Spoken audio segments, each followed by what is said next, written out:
Good morning everyone, and welcome to Crayon 3rd edition CEE Cybersecurity Forum. I'm so happy to welcome you here. I think what can be better actually to start a day, lovely day, spring day with some learnings.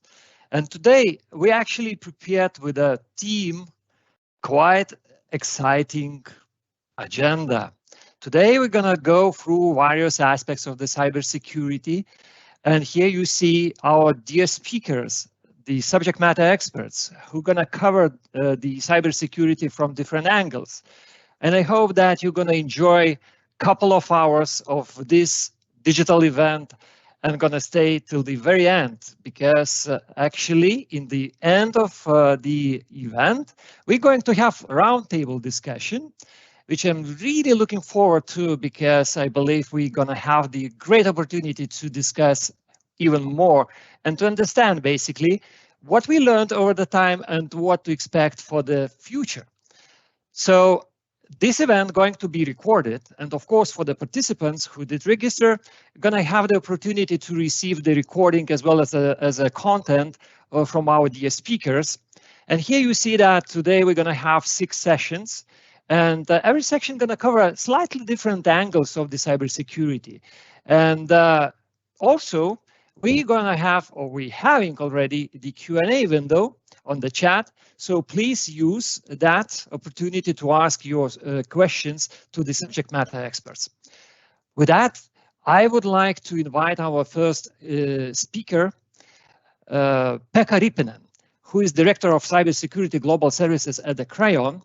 And he's going to cover the very important subject, actually, which is about the importance of the security posture management. Pekka, I hope that you can actually share your screen. And actually, the floor is yours. I think you should unmute yourself and start sharing the screen with the presentation. Now we can see it. And, can you see me? Can you hear me? Absolutely. I should be online. Yes. I should also have my screen sharing. It's always exciting with the technologies at hand. How do we make them obey us? But I genuinely hope you can see my screen and you can hear me loud. I wish you good morning, good afternoon, good evening. I have no clue where you're logging in from. From you to beautiful morning. Thank you for having the opportunity to talk to you today. I will not babble too much at the beginning. We will talk about cloud security posture management, and being conscious of the time, it is best that we jump right into the topic. So bear with me as I work through my slides and sharing. First of all, I'd like to start with the sort of declaration, or maybe it's a relief for everyone, that cloud security seems and is hard. When asking from the companies, they feel that security is a top challenge when it comes to adopting cloud. Vast majority of organizations think this way. Statistics also indicate that, unfortunately, it is not just a feeling. Even basic security controls seem challenging. Almost all compromised accounts, for example, turn out not to be protected by multi-factor authentication.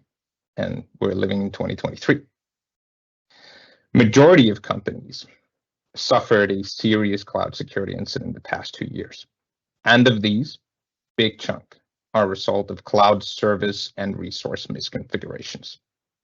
Things such as too high permissions for users and apps, exposed storage, too permissive network security groups, and so forth. So rather common garden stuff, to be honest.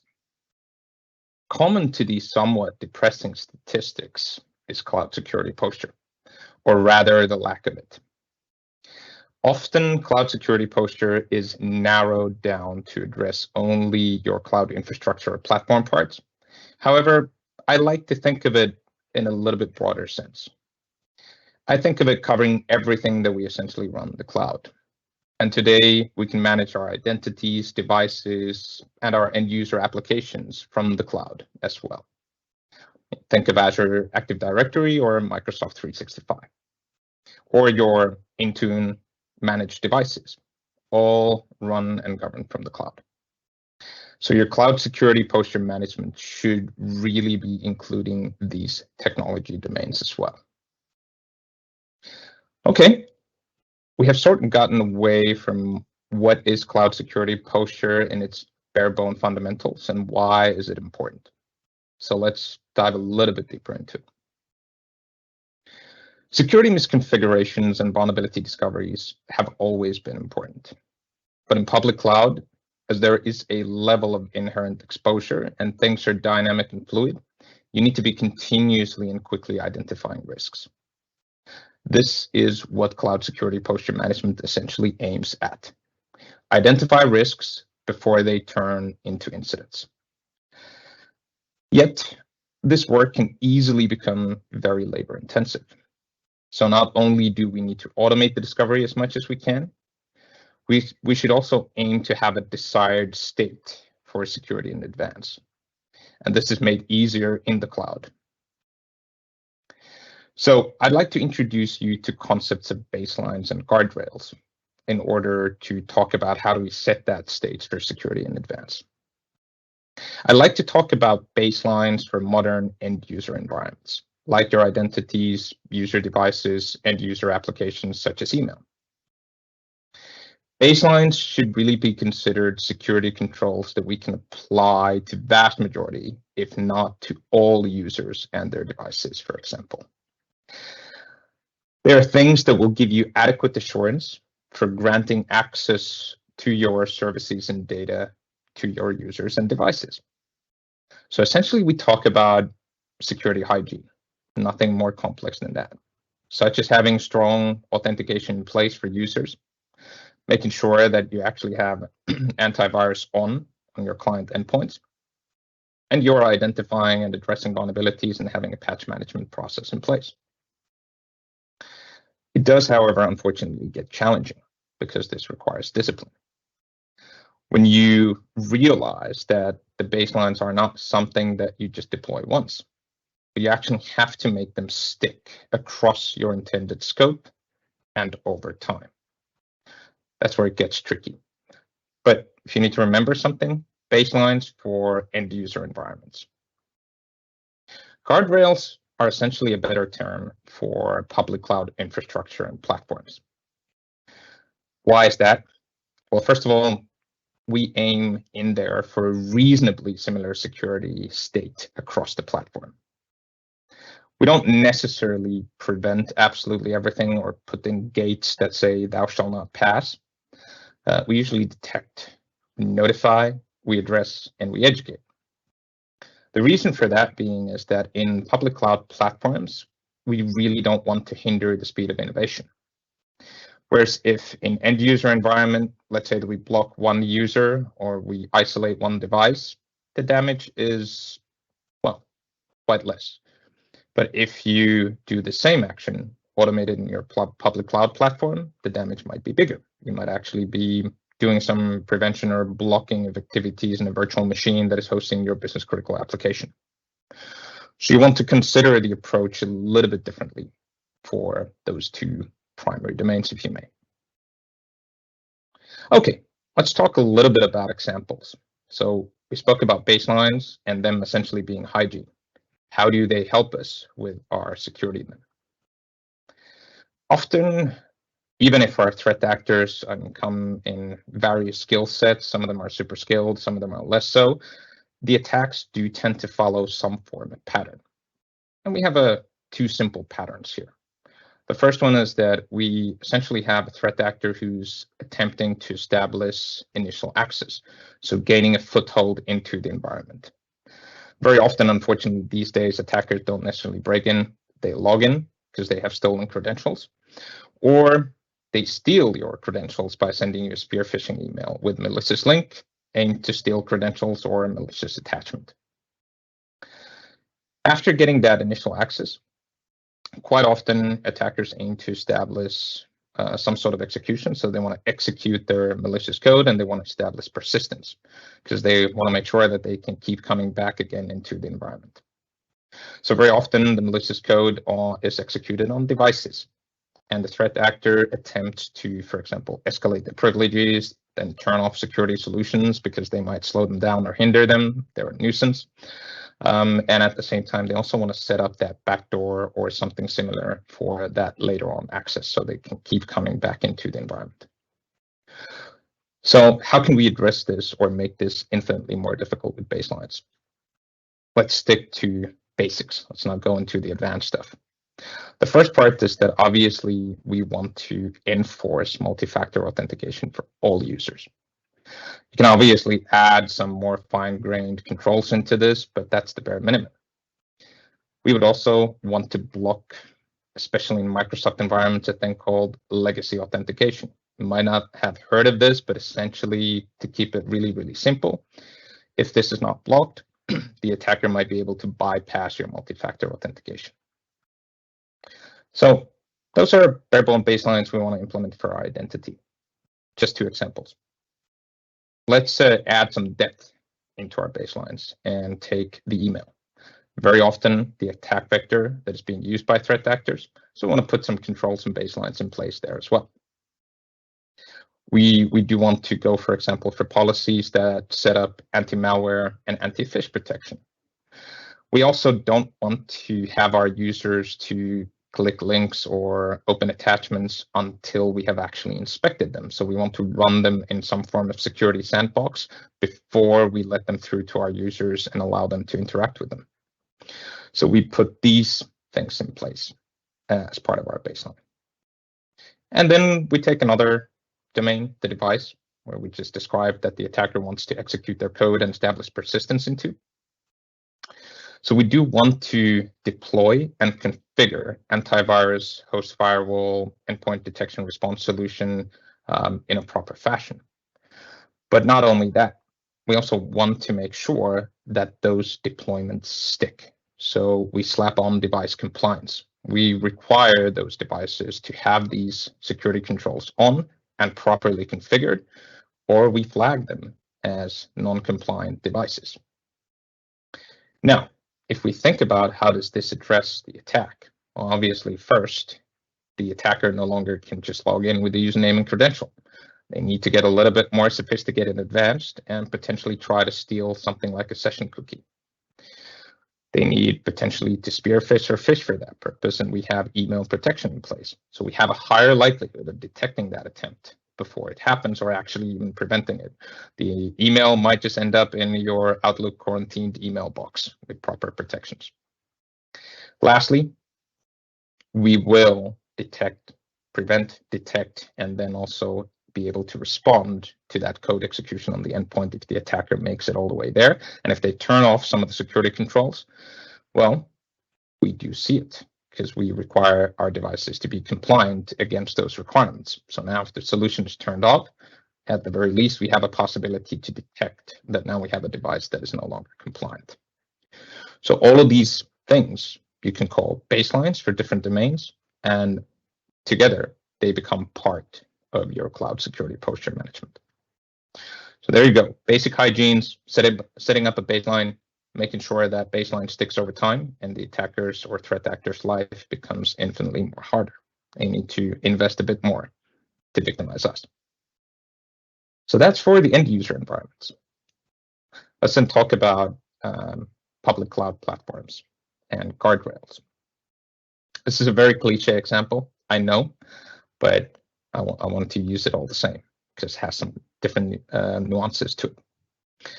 Very typical way of getting your public cloud platform or sensitive data compromised is through storage accounts and misconfiguring your storage accounts. I mean, different public cloud platforms call them different things, but let's imagine that our environment is in Azure, so we're dealing with the storage account. Essentially, very often storage accounts are used to host some sort of data, Microsoft language would call it blob data, but think of it as storage and data inside that storage. There's a couple of layers to it, but we don't have to go into the details. Typically, what we want to do is we want to disallow public access to a storage account. Even if a default setting is public access allowed, we want to disallow it. If the storage account has public access allowed, what typically follows is that a user with appropriate permissions can change the public access level of the data inside it. So it does not yet mean that your whole storage data is exposed publicly. It just means that a user with a proper permission can change that. That can be dangerous. It's not necessarily the desired state.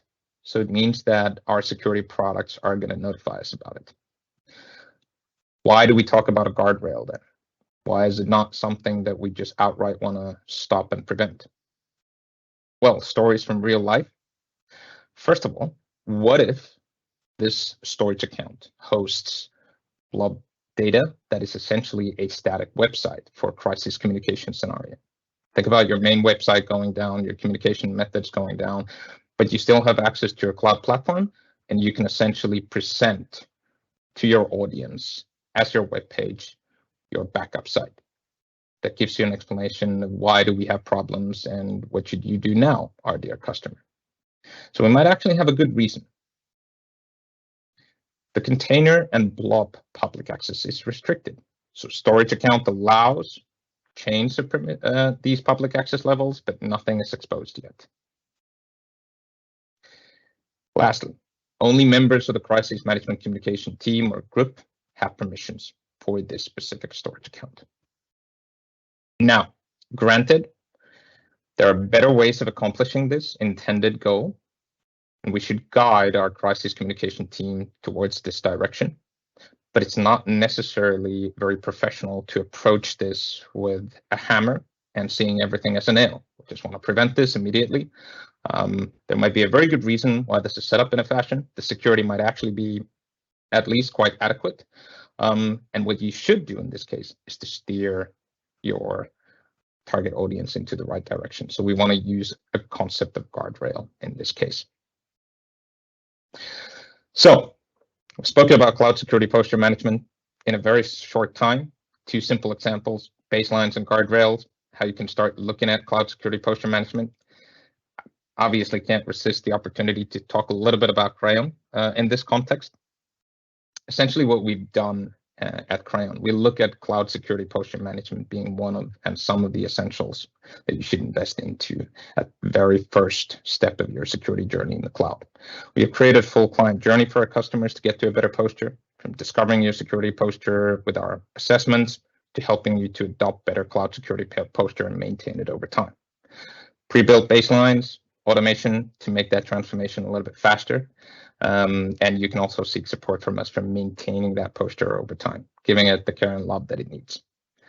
So don't hesitate to reach out to us about cybersecurity. With that, I do want to thank you for your time and attention. It's been my honor to talk to you. Pekka, thank you very much. It was a wonderful presentation and a very good summary, actually. And totally, we understood much more about security baselines and guardrails, how to use it. But I have a question to you, because many of the customers, many of organizations are asking about Security Operations Center. They asking for support, for help to deploy it, either to provide managed service. So knowing your long-lasting experience of running SOC as a organization, so to say, so would you what would you recommend for such a request, for such a customers, for such organizations? Where from to start? Sure, that's a very good question, and I wholeheartedly understand why customers would ask for a SOC service. Typically, these are obviously not exclusive, so they are complementary to each other. For SOC and Security Operations Center service, typically you need to have some level of maturity as an organization yourself as well. I mean, you can't just expect a SOC to do all security work for you. It's essentially there to detect incidents and at least do the initial response to it. You will need to have a level of maturity to be able to actually consume a SOC service. As an example, if you do not have any type of 24/7 on-call duty rotation and a bigger technology team, what do you do if the SOC notifies you in the middle of the night about an incident on your critical web application? So for a managed poster, on the other hand, the way I look at it is that it is a very logical sort of start of your security journey. You should go for that first for a couple of reasons. First one is that this is essentially a preventative control. So you want to put those things in place first. You're also setting up a desired state for later on. Let's say they reach a certain maturity. It is much easier for your future managed detection and response or SOC service provider to be able to operate in an environment, know what are real alerts, what are false positives, hopefully to wake up your OCD team much less frequently, because now they know that this really isn't supposed to be happening in the environment. This is what required to be in the environment. So poster not only puts you in a good security state, even if you didn't have a SOC service provider, you couldn't afford one. So it makes wholehearted sense to invest into it. And secondly, it lays the foundation for future SOC services to be more efficient and better bang for buck.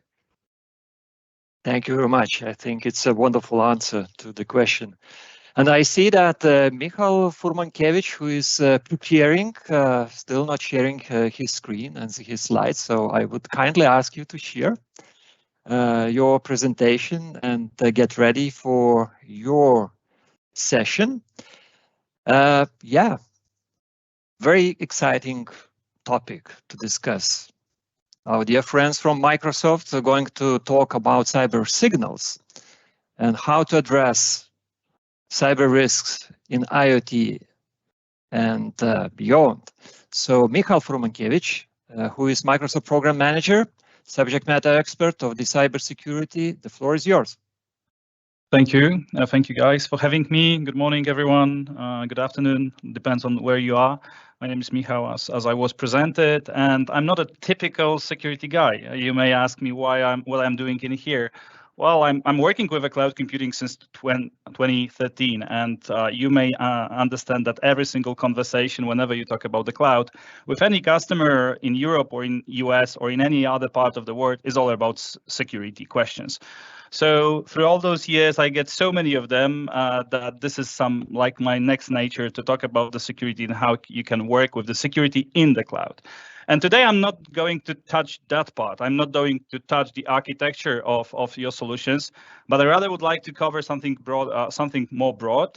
So I wanted to talk about the cyber signals. So the report we are doing every 3 months to cover some special areas of the security we see from the perspective of a cloud provider. And today I will focus on IoT and OT space, which I think is not that very well covered by our companies because we are mainly focused on our infrastructure.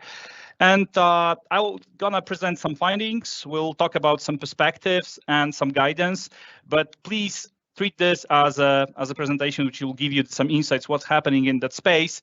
And when it comes to the implementation, this is very well suited for each of the companies. So this is how you should treat this one. So first of all, the findings. So what we see is that the attacks on critical infrastructure all around the world continue to be very disruptive. And we see that the groups see a great potential, unfortunately for us, that they can create more disruptive events by attacking the IoT solutions rather than our typical infrastructure. Why? Because this part of the infrastructure is not that well secured. That's the one fact. And the second one is that the impact can be way bigger from the financial and security perspective than the typical infrastructure scenario. What's more, they can use that pattern to do any kind of attacks, but this approach seems to be very, very growing in the recent years. And you can see some examples of those attacks across the years and countries. What's more important, we see that this is a new battleground. Definitely, we see a lot of more and more IoT, OT devices to be connected to the internet in very different in different scenarios, and we see that some of them were never thought to work in such an environment. And with that huge number of, with the huge growth, the risk is growing even more. So if you want to look through some of those and read in detail what has happened and how the attacker getting access to the infrastructure, I'm happy to for you to get some deeper examples from those articles you may see. This is also a threat for us. We are running a massive infrastructure in 55 places. We have all those cloud regions with huge number of over 300 data centers consisting into those 55 regions. So we have to think about that as well. And this is not only a threat for our customers, but for us as well. And some basic stats. So first of all, lots of vulnerabilities in the common industrial controllers. They were never designed to work in that area. So there you go, 75% of those controllers have some vulnerabilities, high severity vulnerabilities. We see over 78 increase in the disclosure of those severity vulnerabilities. And as you can see, most of those tools which are available online can find those issues with the controllers out there pretty easy in the great majority of them. What's also important, it's not that easy to patch them. Well, with the typical IT system, the patching concept is for a very long time with us. With that type of infrastructure, they were never thought to work in that way. They were never thought to work in two-way communication. So in most of those scenarios, it's very difficult to figure out what to do with those devices apart from exchanging them to different ones, which is not that easy because usually those are big infrastructures deployed in many single places all around. What we also see is that the countries which are, generating those threat attacks. I really want you to look into that report to see from where those attacks are coming. Those are the countries from which we observed those attacks. Not necessarily the target as a country was the same, but there you have a look what's happening in that space, and we can see growth of the number of those. What's also important, I think, is that we were able to detect some malwares in the wild, operating in the corporate networks, which were exposed through IoT/OT infrastructure. So this is also interesting. But when we think about IoT/OT infrastructure, we usually think about some telemetry, some insight, some physical devices which are working, in our power plant or in our factory. Well, you shouldn't think about that in that way. We see a lot of ARM devices, network devices, a lot of physical devices working in our buildings, which are based on different processors than Intel and in different architectures. And we see that the distribution of malware per CPU is increasing in those areas where non-Intel CPUs are used. I'm not saying Intel is more secure than ARM, but it's a great pattern to observe that most of those devices which are using those types of processors were never secured in that way. So you can see the number of attacks increase in that area. What's also important, well, we've been analyzing the firmware of those devices. It was quite easy for us to detect lots of issues in the firmware images across different types of firmware, different types of devices. And as I said before, over 1 million devices are connected to the public internet. They are visible publicly, and you can figure out where they are. And you can see that they are not patched, and they are using unsupported software, which you can exploit using some of those challenges I've mentioned. Have a look also. How old are those vulnerabilities which were detected? They are pretty old, and they are still out there, and they are still not patched. So as you can see, I would assume that this IoT/OT space not only gives you a lot of possibilities, but it's not that well secured as you may expect. Well, this is what basically we are trying to say in here. Frameworks, same stuff. So same information. We use a lot when you think about industry controllers, you will see some frameworks. We see some patterns, we see some frameworks which are happening, and as you can see, there are a couple of those quite simple scenarios how you can infiltrate those devices. So this is also interesting to see. That it's pretty well. There's a pretty well-defined pattern how it usually happens when it comes to the attacks for IoT/OT infrastructure. So what we also see that the people who right now focus only on IT security right now will have to work with OT security. Usually it seems that the OT security framework is very, very different in IT. Of course, some patterns and some processes are similar, but the technology is different. The protocols are different, devices are different, OS platforms are different. So everything is different. They are usually air-gapped from our networks, but sometimes when you think, okay, this system is air-gapped, it connects to some gateway which is sending some data to the cloud, and the gateway is not secure as well. So thinking about OT security is a bit different animal than the IT security because of the way it operates. And usually those devices, as set in before, were not designed. Excuse me. We have number of those devices. Some standards which are quite old, number of devices in types and the firmwares which they are coming with, and lots of default vulnerabilities which were not covered because in the way those devices were used before we brought the whole internet concept to those, right? And of course, the whole OT security concept is less secure. In many companies, when we are talking with security department, they are all mainly focused on their asset in the infrastructure. When you talk about the IoT devices, not everywhere you have the map of them. You understand what types of them you are using, who is taking care of them, whose responsibility is that, how do you operate with them, how you monitor them, how you detect the vulnerabilities. There are lots of places when we are talking about IoT, OT, where the security is a challenge because the whole market of the security for those type of devices is a challenge in a sense. It's less mature. And probably you will agree with me because you'll see that by yourself. What's also interesting is that the number of those devices is growing. It's everywhere. It's not always in factories. All those security systems in the buildings, all those systems who control the air conditioning. We have plenty of devices at our homes. Like you may think about your home, how many devices you have, how many of them are connected to the internet, starting with your TV probably through your vacuum cleaner, through your Thermomix, fridge, or any other device. So number of those devices are somehow connected, and we expect over 40 billion of devices by 2025. And this number is growing rapidly, like 3 times a year. So, and you may think, yes, but those are new devices. These threats which you are talking about are still a challenge. Yes, they are. Yes, they are. Try by yourself. What can you do with your TV at home, and you will see by yourself what can be done through that. And ask yourself to which internet connection this guy is connected. Maybe it's the same, absolutely the same internet connection your wife and you are using for your work, right? And we often, when we think about OT, we often thought that the OT and IoT are,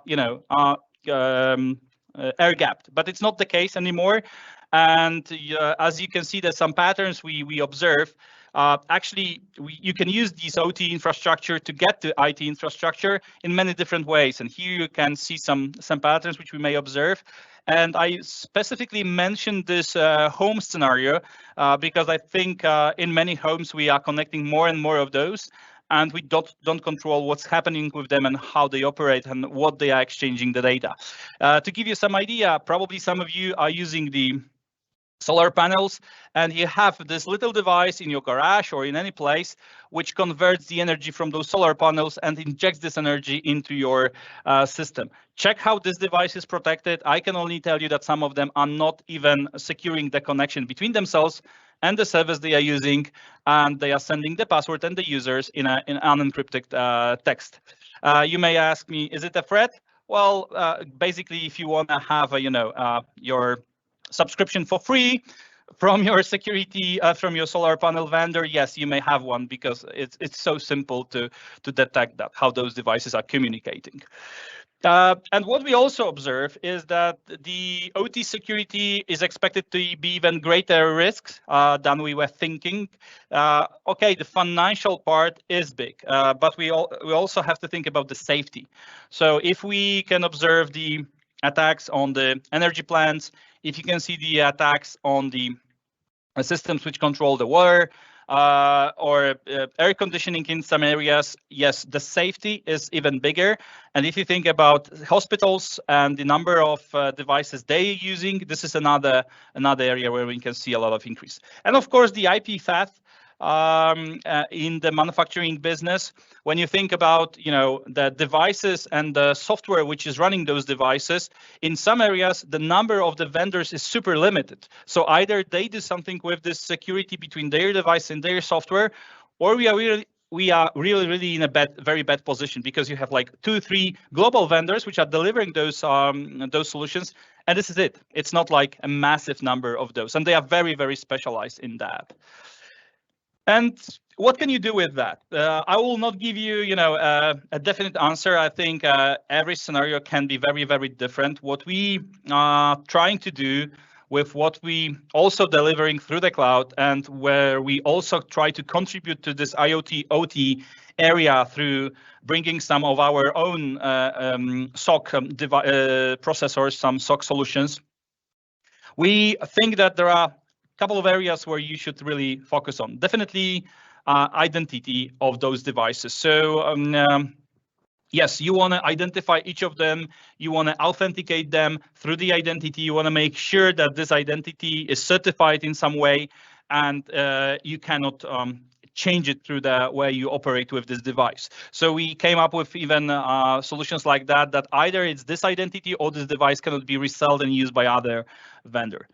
Keeping those things updated, it's a challenge in a scale, but yes, we are working on some protocols, and they are out there. Well, we are helping to work on those protocols. They are out there, and on the devices which can work bidirectionally, which can be updated, you know, centrally, and can be updated in a secure manner.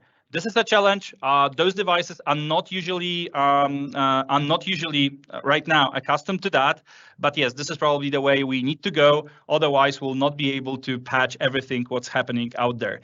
Of course, this challenge brings another issue. Well, we want to have those devices with a low power.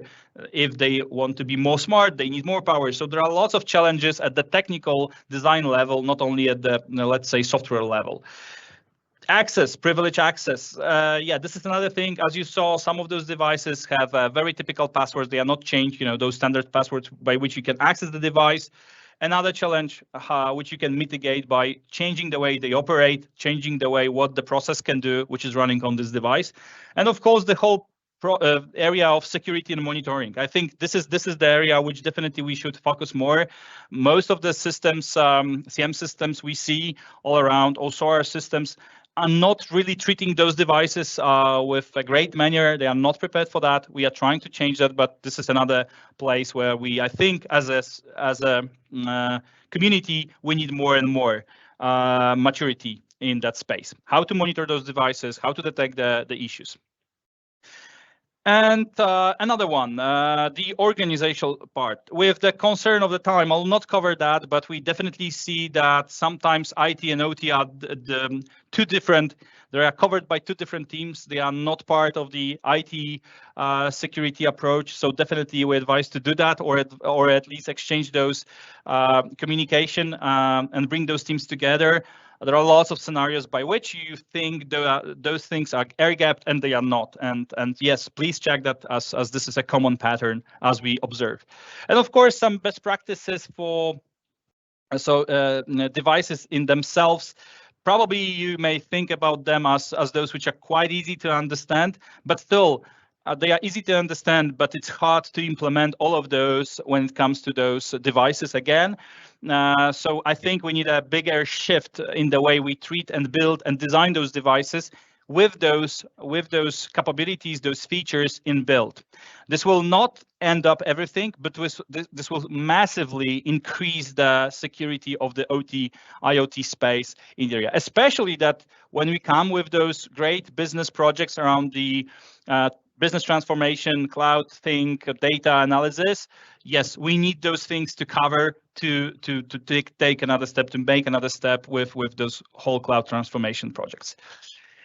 And with that, of course, you can look of what we do with Microsoft Defender. I don't want to go over that. We have some ideas how to deal with that. We have some ideas how to design those devices. We have some ideas how the SOC can work, how we can detect, protect, and monitor those devices. But this is a part of another conversation. I wanted to deeply focus on the reports, the analysis, the findings, and give you some thoughts that maybe this is the area, a very gray area in your org, and you may want to have a look into that. And with that, thank you. I really encourage you to check the reports. There are more of those, and reach out to me if you have any questions. Happy to help or redirect to any folks at Microsoft we have. Thank you. Linus, back to you. Michal, thank you very much for a great overview. I think you definitely convinced the audience that IoT and OT infrastructure is at a high risk. So we need to keep that in mind. And while the next presenter, Paolo Januszkiewicz, is preparing, I would like to ask one question that came from the audience, by the way. Maybe you're going to have some insights and you're going to be able to answer to that question. So let's see. European Commission is preparing a new regulation, directive on IoT smart devices security. What is your expectation regarding the effect of this new regulation? Maybe you have some thoughts about that. I don't know this one, to be honest, but happy to have a look. I'm reading a lot of those papers, but haven't read this one, so cannot respond directly. One thing which I have in mind is it's not only about bringing the regulations. We can bring number of those regulations, tons of papers can be used, number of meetings can happen. If we don't talk with the community producers and those who are really into that, and we don't work with them, the scenario in which we can implement all of those recommendations, I think this will be another law which will be not implemented, right? So I don't have a detailed information about this one. Sorry for that, but that's my thing. If it's only a law to be a law without the real implementation through the community and customers, will be not successful. So that's okay. Thank you very much for your answer.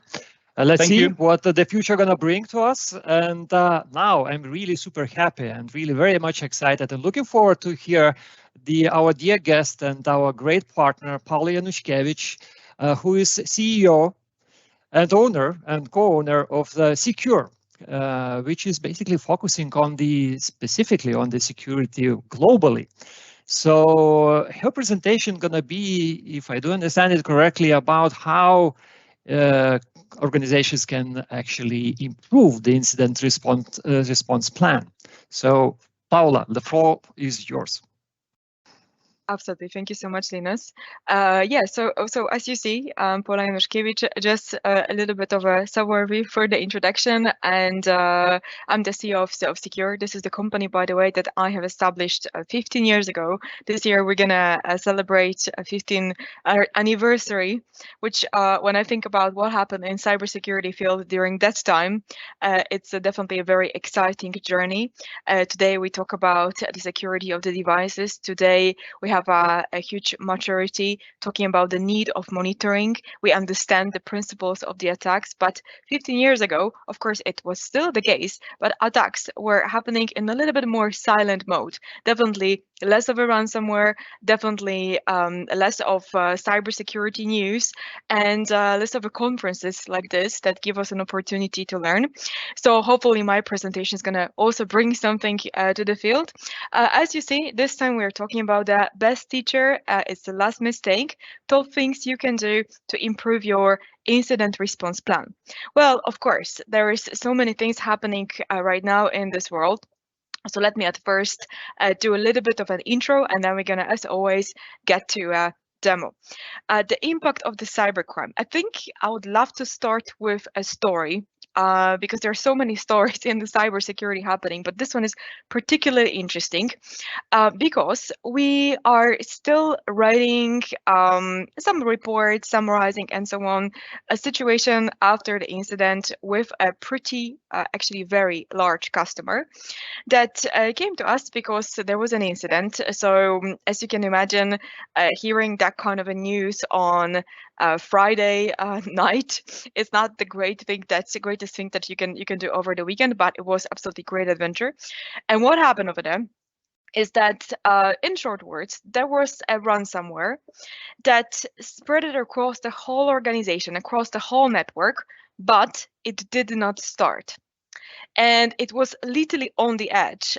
They were so scared that, of course, that's gonna start and then start to encrypt their data, and in that kind of a case, that would be totally smashed, because in some places, as a lot of companies of that kind, they did not have really good monitoring, not to mention the protection on site.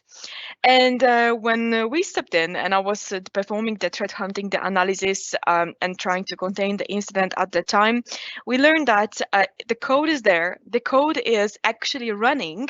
So you could see the literally malicious components out there on the customer's computers, but for some reason it's not encrypting. And of course, what was the reason? Spoiling already the story here, is that they had a configured proxy and the firewall, which was only letting out the communication that they whitelisted, that they approved.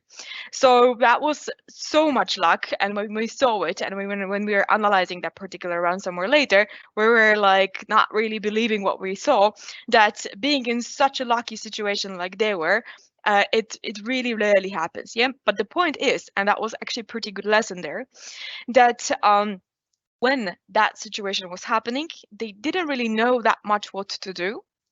There was a lot of panic. There was a little bit of a chaos too, as you can imagine, when the ransomware is all over and it's just a matter of boom, and then everything is just smashed. So it's a big difference out there. And the point was that they didn't really have any kind of mechanism that could not only define the patient zero, so to build the timeline, but also to act quickly to fix and to learn what kind of processes we're executing, how to connect to these workstations safely, and so on. So I would say story as many out there, but also demonstrating us the need of an incident response plan and incident response readiness, which defines us not only the way how we are able to react after the incident happens, but also what kind of information we are able to provide to ourselves during the incident. And that is actually one of the major factors out there that is very much missing when the incident happens. So lack of proper monitoring, not to mention the prevention, that's another part, but also the possibility to learn what is happening here. Yeah, and this is really the first question that everybody during the incident asks themselves. But also, when we look into the statistics by the James Comey, former FBI director, very nice guy, by the way, he made like a cybersecurity speech at the end of his career out there, and I would totally recommend watching it. It's available on YouTube, but that's an offsite comment. But what he said is that there is a 200, which is a median, so the average amount of days the attackers are present in the network before they are discovered. And there are similar statistics from many other vendors. So it's not just FBI, but IBM, says they said like 204 and so on. So it's all around that. The point is that why then this is the case? We are not monitoring our identities, or we are not monitoring what executes and how in the network. And the problem is that also when the incident happens and when the hackers start to act and they start to encrypt our data, maybe, then we've got an 80 days on average to full recovery. And I know that when we look into the design of an incident response plan and so on, it's kind of like why we're supposed to do it while everything is good, things are not happening right now, and even though when they happened, it's gonna be alright. Yeah, so like when we think about the cost of an incident, it's massive. And of course, we've got all these summaries out there, how much it takes and how much money it actually costs us. And you can see that there is the $3.9 million. Okay, but that could be like, yeah, but that's going to be not my company because it's smaller, bigger, and so on, or rather smaller. Therefore, companies are not taking decisions to implement good security solutions. But I'll tell you one thing, that incident that I'm describing right now, it actually happened at the beginning of March. And from that moment, our customer hires us as consultants, which obviously cybersecurity, we all know it's rather expensive. So for a whole time, and it's not just one, but it's team, not to mention their resources and the fact that they are of the operations. So what I'm trying to say through this is that it's absolutely expensive, and most probably, and in many cases we see that, even more expensive than just implementing and paying for the license for the good security solutions through the year. And it escalates super quickly. And when we, for example, see all the costs related with that kind of incident, it will be such an easy decision in the past just to buy that solution, invest into cybersecurity strategy, rethink what we do, and then basically we are prepared for the worst for so many years out there. It's just simply worth it, and we see it in practice through the incident that we participate in. Now, when we think about all these last mistakes that became our teachers, I got over there 6 items, 6 priorities to have our infrastructure prepared for the new risks. And I would love to show you, and in general point you to the technical background of how these attacks are happening and what kind of things we most probably should just simply rethink. One of the things, and therefore I gave this example, it's something that we describe as a well-configured firewall. Sounds like a tip from 90s, but the point is that because if the firewall wasn't there, then they will be simply not able to protect themselves in the way they did. I'm talking about the customer from the story. So well-configured firewall, it's definitely one of the cases over there. What I would love to show you, and here is the first demo. So let's dig in, is simply a situation of a similar kind like they were experiencing, but I'm going to leverage over here a couple of additional features so that it's a cybersecurity conference. We have to learn as much as we can. So I will allow myself to squeeze in a couple of other things. First of all, I got over there a service. That's the CQ service. And that service is misconfigured. Yeah, so we've got a C program files, secure services, and tools service.exe. There is a very simple concept in Windows, which is called unquoted service path. And I'm going to leverage that to connect and have the bad code connecting through the network. Now, the point is that our job in cybersecurity is to monitor every single process that communicates over the network. And it's no longer if, we just need to do it.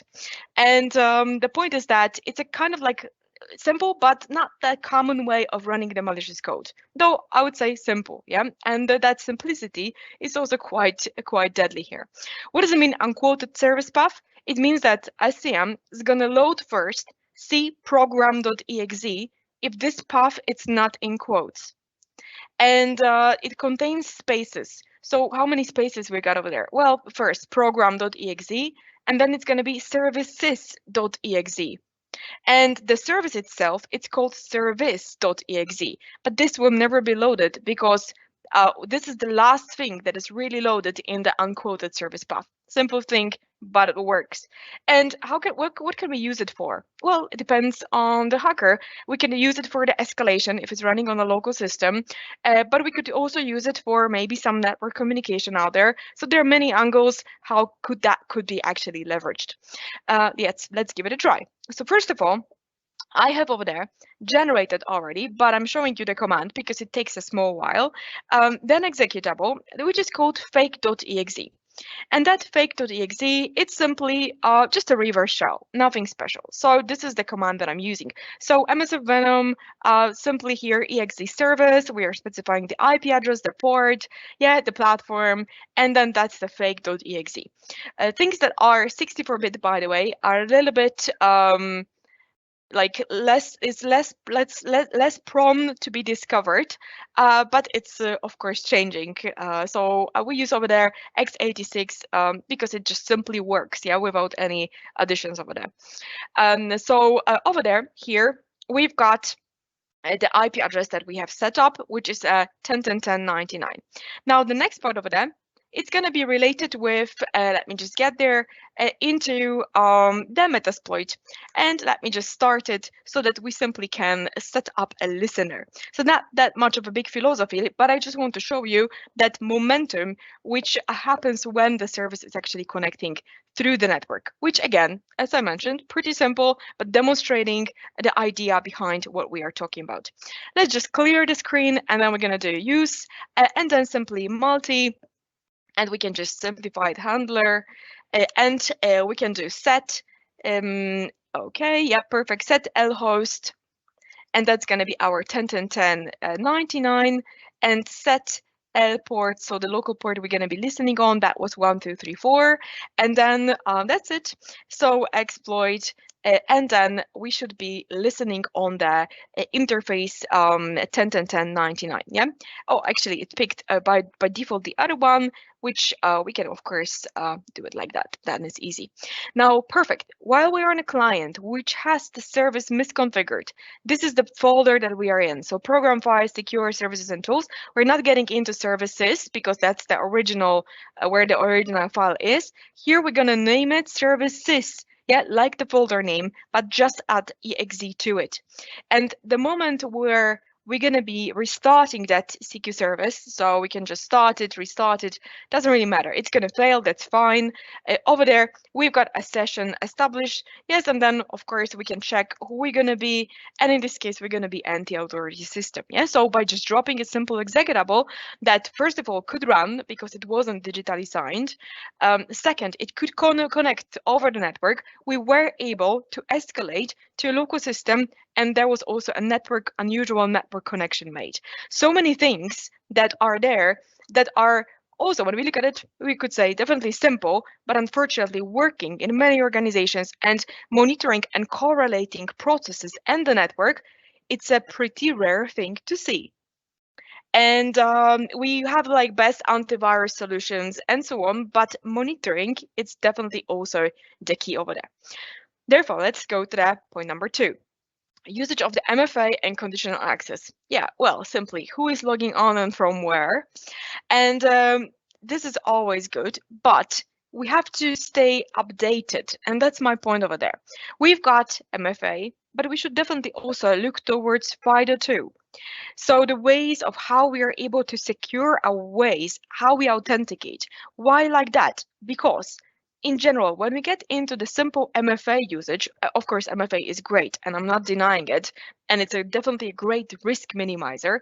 But when we get into the details of how MFA can be overused, yep, we could, for example, as you could hear at the very beginning, we could steal the session cookie. And let me show you how to do it, how easy that is, so that we are able to once and forever learn that FIDO 2 is a direction, and also preventing running the code that we don't know. It's also one of the cases, but I'm going to get there. So for that, we're going to use the evil jinx. And over there, we will just simply specify the LURIS and get URL, and then we will specify 0 for the login teams microsoftonline.com, and then we've got a URL generated. And that URL is something that the user is going to get through phishing, for example. So we get a login teams and so on, but please have a look that the website over there, yeah, so this is like, looks like regular website, but this one is microsoftonline.com.co, which is a malicious domain which we bought, which has a certificate, so it looks trusted, and these domains are always very long, so here we go. Abby, yeah, and then we're going to put in the password. So we got a situation. Now the next stage is that we are approving the sign-in request, so that's the multi-factor authentication case. And the problem is that when that authentication happens, we are redirecting user to the original Teams website, so the login Microsoft Online and so and .com without .co. But the problem is that over there we've got these things here. So captured username and password, that's easy. But then we've got a cookie. So if we list that, yeah, we can do list sessions 49 for the code. You can see that that is actually the cookie that we would be, instead of a password, able to submit into the browser, yeah, in the name of the user and be that user because we already got a cookie. So we got a portal, office.com, and then that redirects us to the original microsoftonline.com. And then we've got over there that cookie that we simply gonna get. So let's do it. Perfect. And we're gonna drop it into the browser. So over there, we will just need to import that particular cookie. So let's clean this out a little bit. And the next stage is to drop a cookie over there and then submit it. And then really the only thing that we got to do is to refresh the page, showing you that just because we had a cookie, we were able to authenticate as an ABI user. And that's a bit of a problem, because that means that if someone is residing in that workstation or capable to steal that cookie, then this person is able to be you, whatever it takes, even though there is a multi-factor authentication. Therefore, it's important to surround ourselves and rethink what is really the risk factor around even the best solutions that we use, because security consists of many layers out there, and one of the layers over there is going to be what executes on that machine, so that we are preventing the even cookie to be stolen over there. And that's one thing. Second point, and second thing over there, is that conditional access. If we would have it, then this would minimize the risk as well, because the hacker is going to be not coming from our IP range or location or whatever conditions you specified, but that will be also something that could minimize the risk. And again, it's all about minimizing the risk all the time. So another part that we got, and I'm combining these three things in one. So we've got a network segmentation and SMB signing, which again, when we connect, for example, using the VPN, what kind of components do we see? And also, do we sign/encrypt that traffic? So what people being connected to the network see? What do they see? And how can they play with the traffic? Plus, how can they impact that traffic? So that's the unusual code execution. And do we have any whitelisting on board? Which again, like with monitoring of what communicates over the network, it's not a matter of if, it's a matter of must. So whitelisting is definitely, it's not even a discussion point really. So we should all have it. And let me of course show you why. And monitoring what kind of things execute in our systems, it's also super important. So when we combine it all together with the CM system, and we have different alerts set up for the unusual processes running from unusual location and so on, then again, that minimizes the risk. Let me just give you one example before we get into demo. That customer that I was describing at the very beginning, the process, the malicious process was actually executing from the app data from the user, so roaming profile, and then none of the folders, just roaming, and then exe, or C program data exe. That is obviously unusual, and these attacks, they have that characteristic. They have something unusual always with them. So with the CM system and well-established monitoring, we are able to just simply spot that. Now let me get into a demo where we're going to be demonstrating one thing. And it's a pretty straightforward demo where I'm going to be hunting for the NTLM version 2 authentication, which is a case in many networks. And we are using Kerberos/NTLM version 2. And it's hard to get rid of NTLM version 2 because, for example, when you got service accounts that are not GMSAs, that are without service principal names, which is default really, then you're going to be using NTLM version 2, or you use // IP / name, then you are also leveraging NTLM version 2. So we want it or not, NTLM is there. So question is, how can we avoid situations? Well, first of all, sign SMB. Second, have privileged identity management. And we are learning how and people log in and where and in what kind of a way. And that is important to protect our infrastructure by at the same time assuming the breach. So if the infrastructure is already there and there's a massive amount of hackers, what do we do? And therefore, that secure way of managing who is logging on and where, that's definitely key to success over there. Let me show you. First of all, yeah, we're just going to set up, as you can see, this is all for the attack. It's simple, yeah. We're going to set up that that list of commands. So that's just a Metasploit, and we are having the listener over there. And over there, we've got the impact master script with our reverse shell. So that's the CQ shell. It's the simply generated reverse shell. Nothing particularly smart over that. But what we're going to do, we're going to just query the IP address. And over there, you can see that we've got already the session opened. So it's not a vulnerability. But the point is that not the clear, but let's just do PS for the processes. And over there, let's go into SVC hosts and let's search what kind of SVC hosts are juicy. This guy, 664, migrate 664. And we have approximately 15 seconds to react to this attack.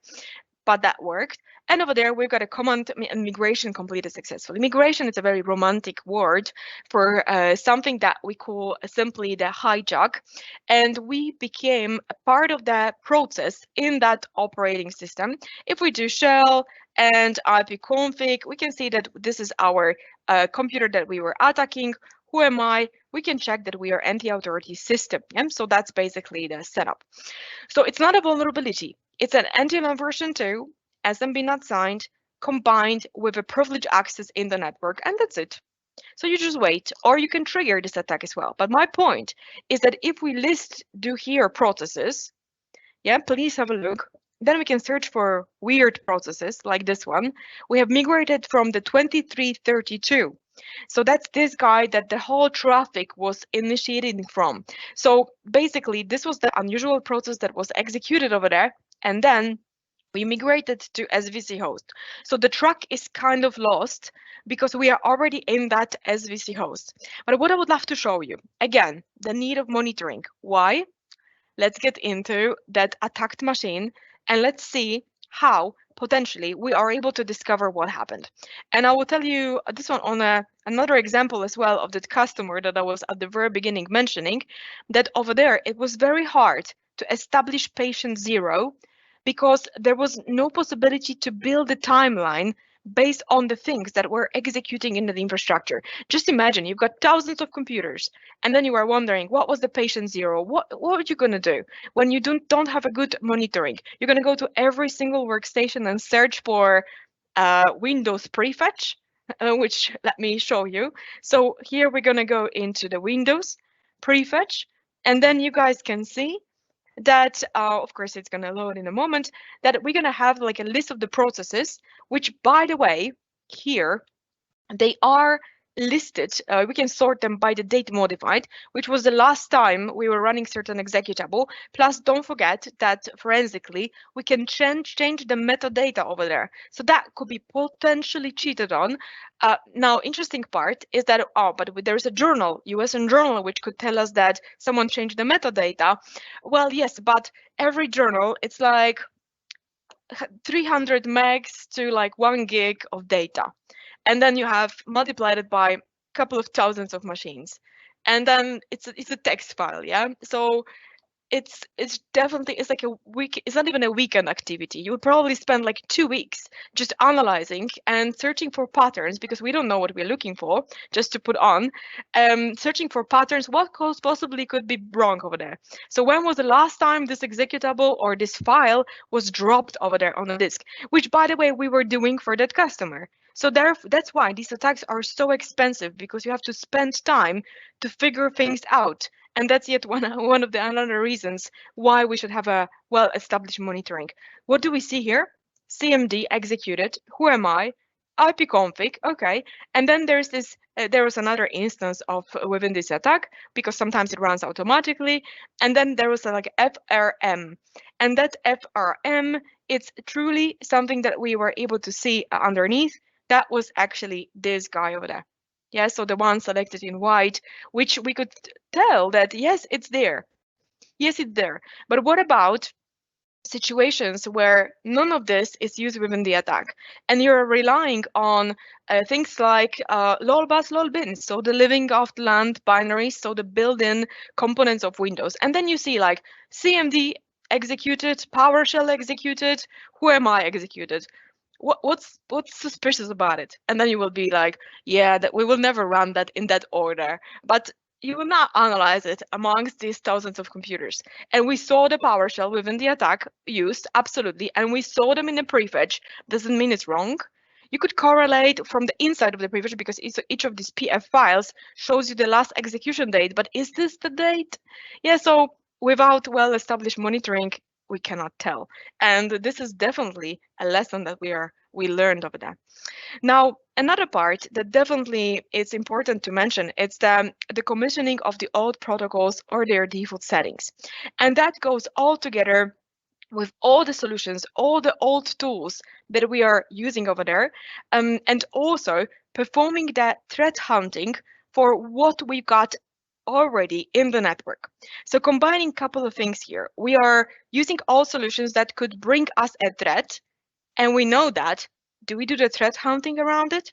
And we should. Let me show you very last demo over there, which is actually one of my favorite parts recently, because I'm very much into hiding things in the operating system and figuring out what kind of solutions and whether humans can find them. And this is actually quite a simple thing. What we're going to do. First of all, I've got over there just simply, let's say, CQ service, yeah? So we could use this CQ service, or maybe we could use the CQ Raccoon service, yeah? So CQ Raccoon service. So I'm going to use that. So I have over there the command for the PJ service. Let's just use the CQ Raccoon service. And this is the service, this is the command, by the way, that I'm going to use in order to hide that service.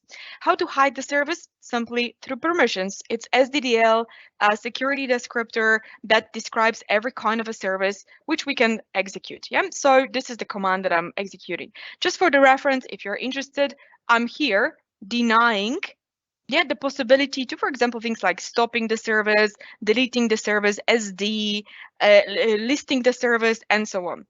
So this is for the Raccoon service. Now, please have a look. CQ Raccoon service, F5, it's gone. It's gone. Okay, so we could be like, oh, how gone that could be? Well, I can do get service, and then we can specify the name. For that, let's copy that CQ Raccoon service. So perfect, copy and paste. So yeah, that tells us that we cannot find any service with a service name and so on. Well, it's there, it's running, by the way. Plus, if we do have a look, we're not hiding the process over there. Yes, so we could basically find the CQ Raccoon service selected in blue over there. So what can we do? We can here do set service, yeah, and then we can do name for the secure Raccoon service. Yeah, so we will need to, this one is listed, by the way, but mine, I have to paste the name in order to have it. So perfect. And then we can specify its status. And that's interesting. If we do status stopped, let's say, then it tells us that cannot be configured due to the following error, access is denied. But if we do name that service, let's say CQ service 1 for the one that does not exist, it's going to tell us that the service was not found on the computer. So this is what we understand by the threat hunting. What kind of tools we use to list things for us? Did we test them? For example, if we would use outruns from sysinternals, outruns goes in the dry way to the registry, and it's going to immediately show you that that service is there because it does not SCM for the service, but it actually reads it from the registry. So it's pretty simple case. And at the end, we could see that all of these misconfigurations could also lead to the privilege identity. And the question is, do we do audits for our environments and search for the privilege identity, how it's used, where it's used? Or do we understand the risks related with that? Because this is really how these attacks are happening. And we see it clearly during the incidents. Therefore, summarizing, we say that 2023, it is actually a year of a well-written, well-tested incident response plan. So definitely time for the incident response readiness. Behind that, we of course understand well-established monitoring, the capability to respond to an incident, also all the prevention. So we are super secure, and then we are ready to accept the incident. Will that happen? Probably not, yeah, because someone's going to find a better target. But we need to, of course, do these steps. Now, of course, cybersecurity awareness, it's also something that is definitely out there. And even though it's a simple statement, sometimes people back us up, and it's lots of threats that are coming through phishing and so on. Therefore, we need to make sure that our guys are well educated out there. And the last statement over there as a summary is that workstation security and identity security is definitely one of the top priorities right now. To summarize, and hopefully during this presentation, I also managed to show you that because we were executing simply the code on the workstation, we are using the identity. And of course, as always, guys, if you have any questions, please download the tools. Of course, use them in a safe environment, testing environment. And thank you so much once again for listening. You can also download the slide from the under QR code if you dare, because it's a cybersecurity presentation. But thank you so much for listening. And if you have any questions, I'm looking forward to answer those. And Linus, the stage is yours. Thank you very much. Thank you indeed, Paula, for great, wonderful presentation, very insightful demos and tips and tricks how to actually deal with the security and how to improve the our response plans. And while next presenter is preparing, I would like to invite Marek Laskowski to share his screen or slides. And I definitely have some questions for you, Paula. What I would like to actually ask you is, what, from your opinion, are the first steps companies should take in 2023 to heighten their security? Well, if we're supposed to prioritize the steps, definitely one of the steps is going to be to know what we are standing on. So to perform the analysis, the pen test, but more like a white hat pen test, to analyze what's the current cybersecurity state, what's our posture out there, and what are the priorities then we have to pick in order to secure ourselves better. So I would rather say that, but if we already did that, then I would, as a second step, focus on defining where and how do we use identity in our organization. Thank you very much. I see that we have some technical issues. Marek, actually, we don't see your slides yet, so if you could actually start sharing, that would be awesome. Yeah, I think that Paula actually... please. My screen. Sure, yeah. Absolutely. I just wanted to say that I hope that Paula gonna be able to stay till the very end of the event, and maybe some additional questions we actually can address to you at the panel discussion as well, right? Great, awesome. Absolutely. Okay. Okay. Can you see my screen? I believe we do, but we probably can see your two screens right now. Okay, I can try it to run my slides, but I use the typical sharing screen in this in the Teams. Maybe something wrong. I don't know. Just a moment, I can try to share my screen. Take your time, no worries. Okay. Meanwhile, I'm gonna introduce you because finally we ended to, or we came to the point where we're gonna hear the customer story, which is wonderful, basically. This is my customer story. If you see my screen, because I use a different option, maybe it would be better now. Okay, is it this? Are you seeing the screen? My team is saying that it's okay, so please go ahead. Go ahead. Very good. Good morning, everyone. Good afternoon, and welcome. And thank you for having me to the presentation, because I just wanted to present a bit of different perspective of a client from the market, which is the professional services part of the market. After the Paula presentation, I wondering that I have a problem with switch off my computer, because never know what happened in a moment. And finally, that my perspective is like a part of the market, which is that would be present as a very specific element of the crucial element of the market. If we can see, just a moment, a second there. Maybe a couple words who we are. This is the Polish DZP is one of the biggest Polish law firm. We are the typical biggest Polish law firm, which is oriented on the business legal services. 200 experts, 200 lawyers, even more when we with cooperating with the abroad. And finally, for the specialization, 9 practices, 2 office. And we finally focus on the typical business market, professional legal services. I'm not a lawyer. I'm a IT director, CEO, and the head of IT department in DZP. What is the important case by perspective of architecture of my infrastructure in IT? This is the mixed infrastructure, meaning that 70, close to the 60, 65 even % is it on-premise, still on-premises oriented, and the rest is the cloud services, which is the Microsoft, our provider.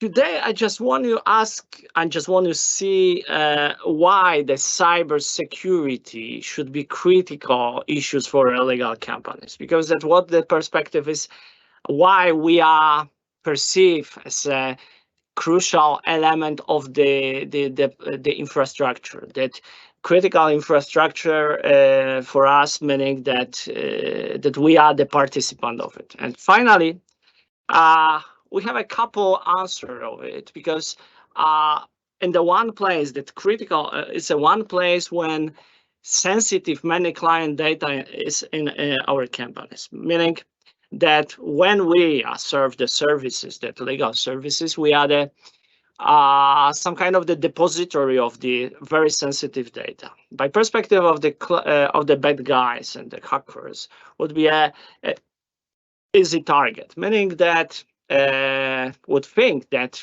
in the one place find a lot of interesting data, even the data which is easily obtainable.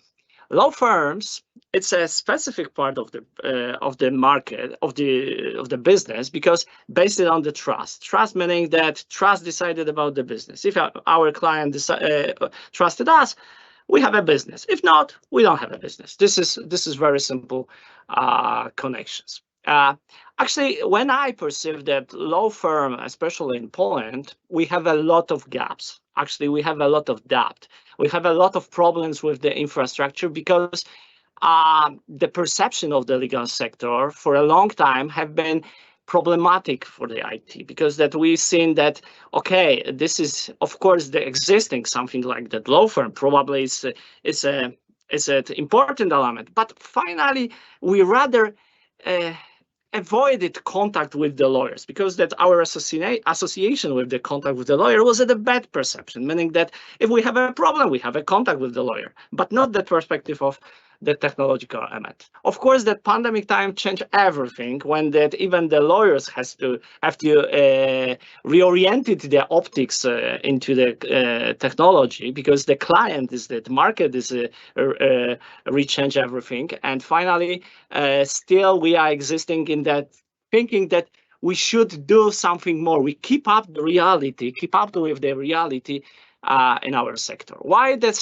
critical cybersecurity debt in legal firm? I told you that is it the problematic for all the small companies in Poland. And the Polish legal sector is a very important aspect of our activity.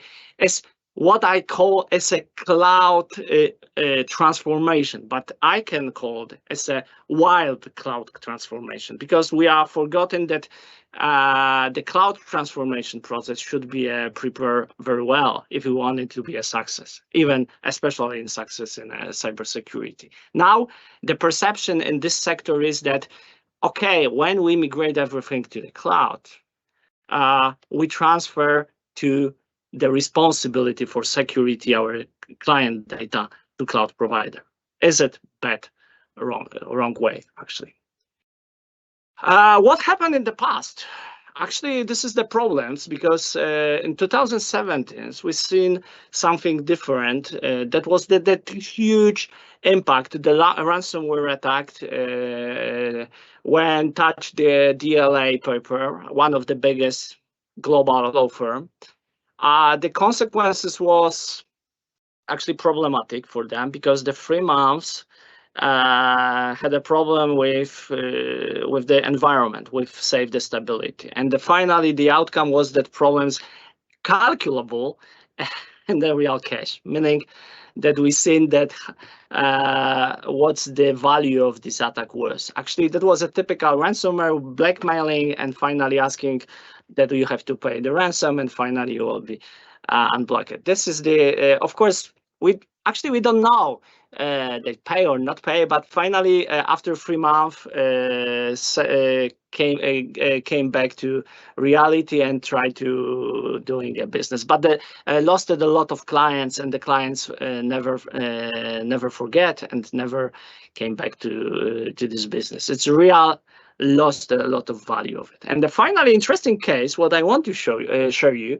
it was that my colleagues from the United States presented the material, which is he found it on the dark web, interesting channel when you can purchase it, you can buy it, the data, sensitive data stolen from the law firm, from the global law firm. Actually, I've checked it, this channel, and then the very interesting views, because you can find really everything what is important. If you have a very global transactions, and you can find the material which is dedicated to this transaction. And finally, the cost of the purchasing the less sensitive data is close to the $100 even. The more sensitive data depends on the value of the transaction, especially in M&A, is even over $1 million accessible. We see that this important case is that the data which been stolen would be accessible for the market, actually based on that dark web channels. And the next, what's the final aspect? Impact. Actually, impact for the organization, for the sector, for everything actually, and then finally for the business. And from my perspective, the business game over is, meaning that never trust my client me because I've lost his data. I'm asset depository. Okay, maybe next, guys, I try to present our real case, step by step, of course, not deeply technological perspective, because I'm not an engineer, but finally, I try to show the mechanism which is used against us by the bad guys, the hackers, etc. And first step was, what was the first step? Target goals have been chosen by the hackers, of course, and meaning that we prepare for the realization of one of the biggest Polish market transactions. This is take over the companies. One of the clients wanted to take over the different companies. Value of the transaction was over $100 million. And the first step, what we are scrutinized everything after this attack, was the open source intelligence. White listening for everything, who is responsible, which company is responsible, precise which lawyers will be responsible for this contract, who is a project manager, who is at contact with him, etc. A lot of elements before the hackers tried to attack. The next case was that fake business contact. Try to ask us that precise, this guy's been asked, okay, guys, I'm a potential your client. I wanted to connect you, and then finally I send you that that business proposal. Maybe we can doing a business. Okay, 3 months, this contact been stable. Actually, meaning that we have a permanent ongoing process when we share the information with this. The lawyers share the information with this guy, and finally, everyone was at absolutely normal, typical pattern client contact when we are cooperating.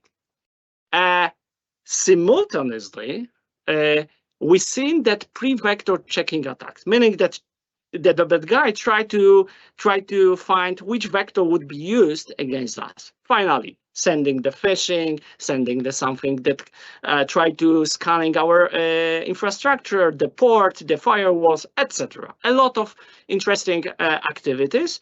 Even one was that very interesting because we hunted the activities based on our honeypots trap. Finally, corrections, and that was interesting because that was a learning process by the hackers, meaning that tried to do something one, and the next, if didn't work, they used it against something that different. Really, really interesting lesson for us. Final strike based on actually the attachment which been to our client, our lawyers, and the lawyers. What was the reactions? Our security systems blocked it because we were prepared for it. We know it that would be something problem with this client because we had a visibility of it. And finally, that was interesting element. What was the security systems react? Security endpoint protections reacted and blocked everything. What was the reaction our lawyer? That was very problematic. User was extremely frustrated and shouted us that I have the best client. Guys, please unblock it me. in a moment, one moment, I lost $1 million because of you. We are the really problems. And the guys answered it, of course, use the strong language. I don't want to cite it because it's problematic. We scrutinize, and in the meantime, we scrutinize everything issue, found what happened. Actually, we know it what happened, but the user still calls. Every 5 minutes we had a calls. Calls me, my bosses, everywhere. And finally, investigation, we try to, during this time, we try to prepare that all the material, actually based on our investigation, we used it even OSINT techniques.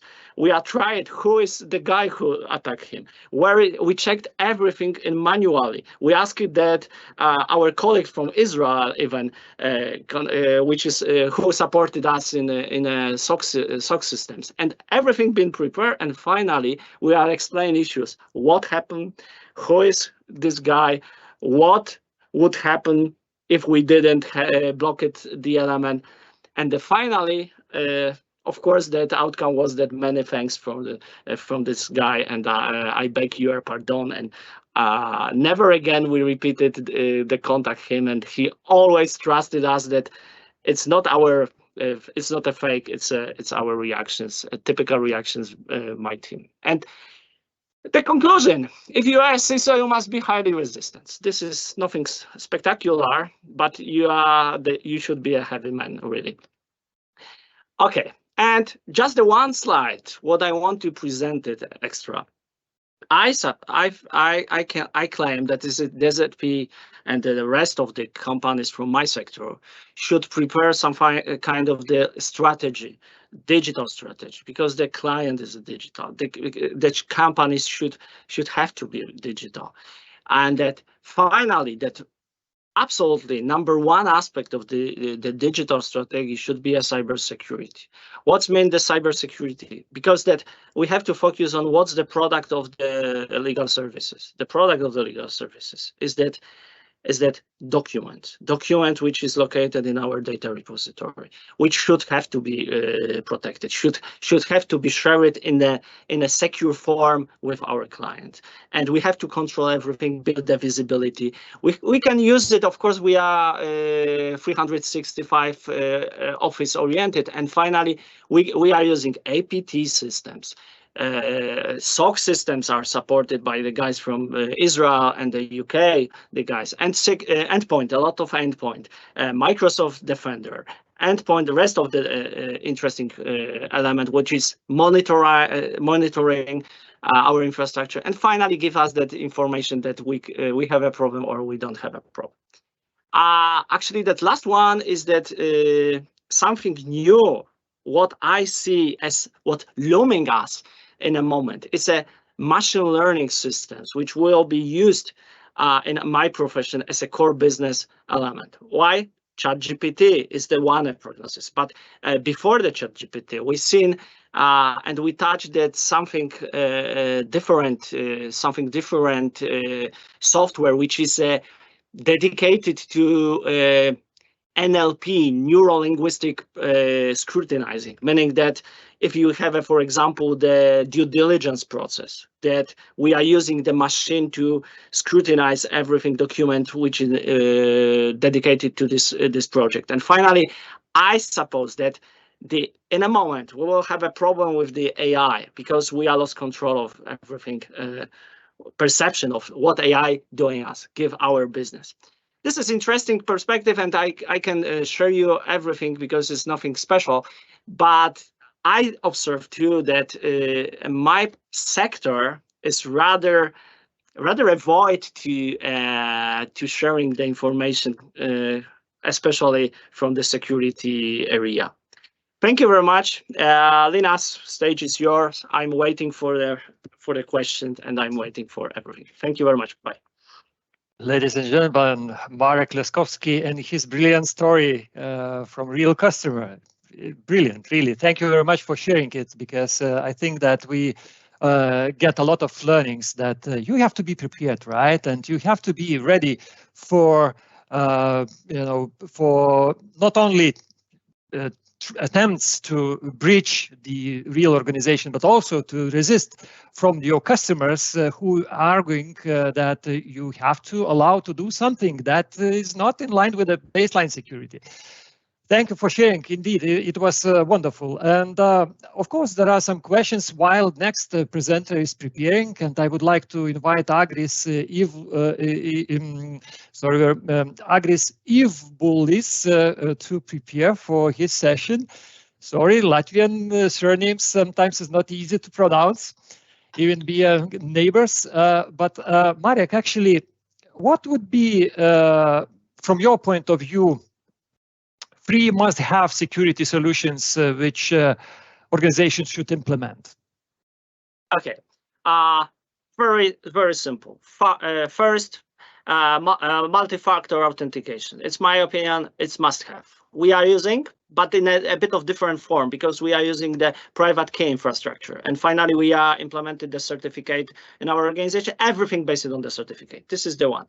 Second, we should, from my perspective, when we are cooperate with our subcontractor, we are always record the session connected with us. Actually, everything what is done by the subcontractors is recorded based on, for example, the FUDO systems. And the last one, we have to build something what I can call as a visibility. We have to know what is inside our organization, our infrastructure, because our visibility decided about our security. This is simple connection. And the last one, we should have to, absolutely, we should have to teach our users for everything, because really, trust me, if we spend a lot of time with the users, even the lawyers who are a bit of specific, I can tell you, are trust you that your activity is needed, that your activity, you protect them, you protect their business. This is very simple connection. Thank you. Thank you, Marek. And now we coming back to Agris Ivbulis, who is a colleague of mine at the Crayon Baltics, who is running channel business in Baltics, and he is going to share his observations with regards of the cybersecurity and what are the basic maturity of the customers and how they actually decide to choose one or the another services. So Agris, the floor is yours. Thank you, Linus. Thank you, colleagues. It was very interesting to see how it looks from the technical perspective of the experts, as well from the perspective of the customer. My perspective would be a bit different. It's the perspective from sales. So I apologize ahead of time to all the cybersecurity colleagues who might find it too simple, maybe. So you will have to enjoy my Latvian accent instead. So, but for the rest, let's jump in.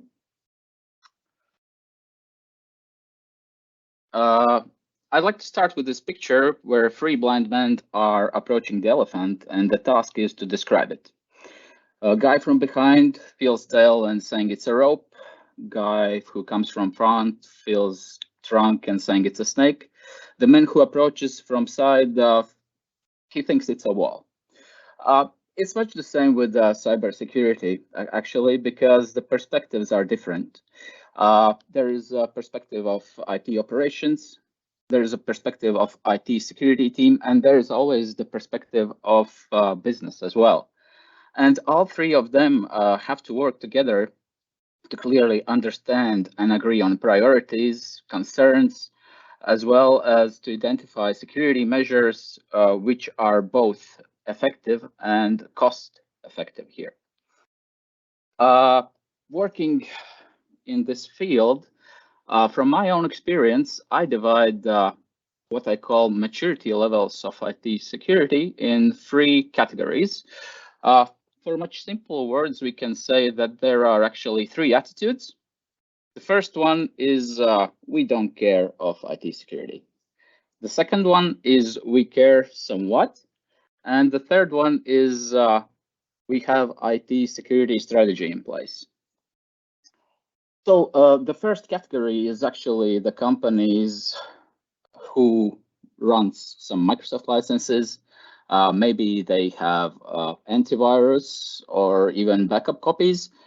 And these companies clearly cannot see any relation between investment of IT security and their business continuity. And meeting such organizations, I usually have this meme in my mind all the time. But I have to say that the situation is improving actually. And mostly it's because of those state-sponsored cyber attacks that has affected organizations worldwide. This is because of COVID pandemic, of course, which has affected how people used to work. And the last but not least, this is the war which Russia started when not only the landscape and the lives of Ukraine were affected, but as well as the cybersecurity space. So slowly, these companies are moving to the second stage, which is companies who, from their perspective, has already covered, at least partly, some vectors of threats, at least from their opinion. What do we have here besides antivirus and backup copies? There could be also firewall. Active Directory might be organized. Network is segmented. Actually, we can speak of all those things that colleagues mentioned before as basics, as security hygiene and stuff that people need to have at first. But still, I think that attitude towards here is that cybersecurity is overrated.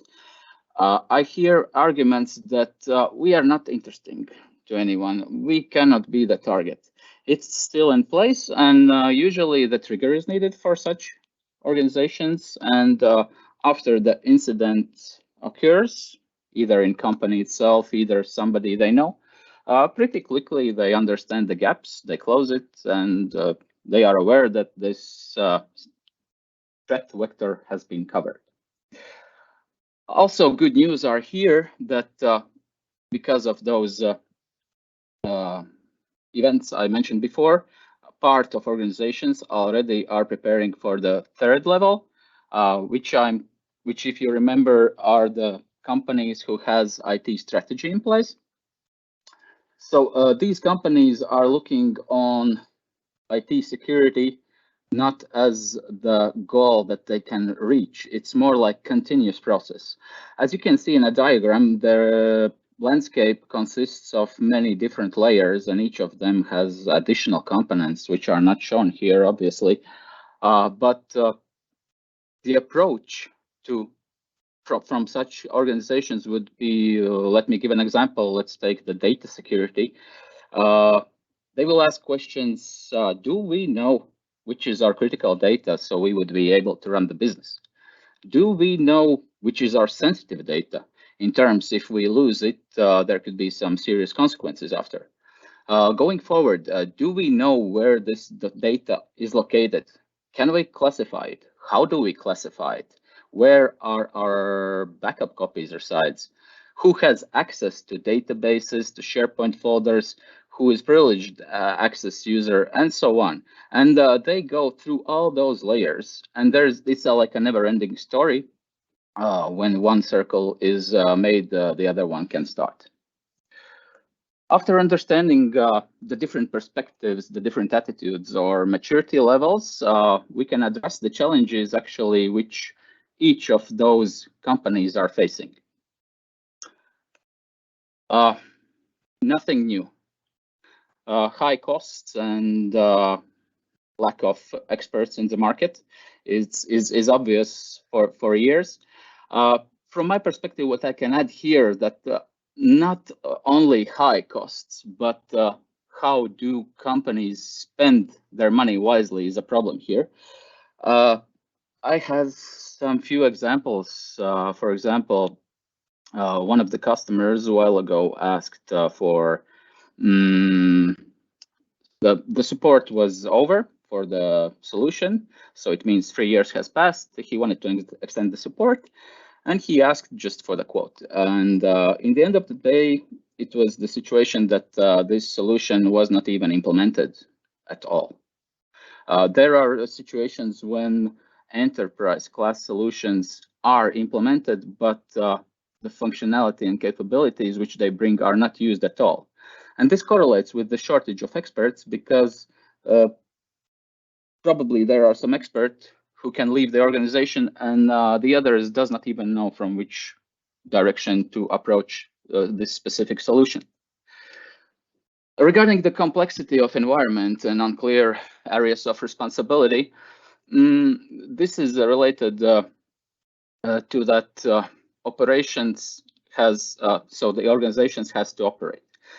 Historically, we are building block by block our systems. We are adding new systems. The old systems are outdated.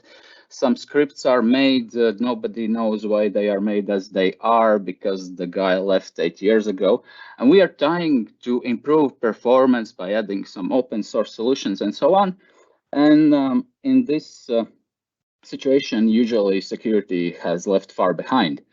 And it's very different as well to understand clear boundaries of responsibilities if environment is so complex.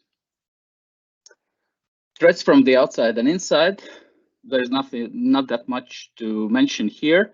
One thing maybe about the external threats I would say is that today you don't have to have any knowledge anymore to attack somebody. You, as a previous speaker told, you can go to darknet, buy some database of potential targets, choose the virus you prefer, and even launch the attack.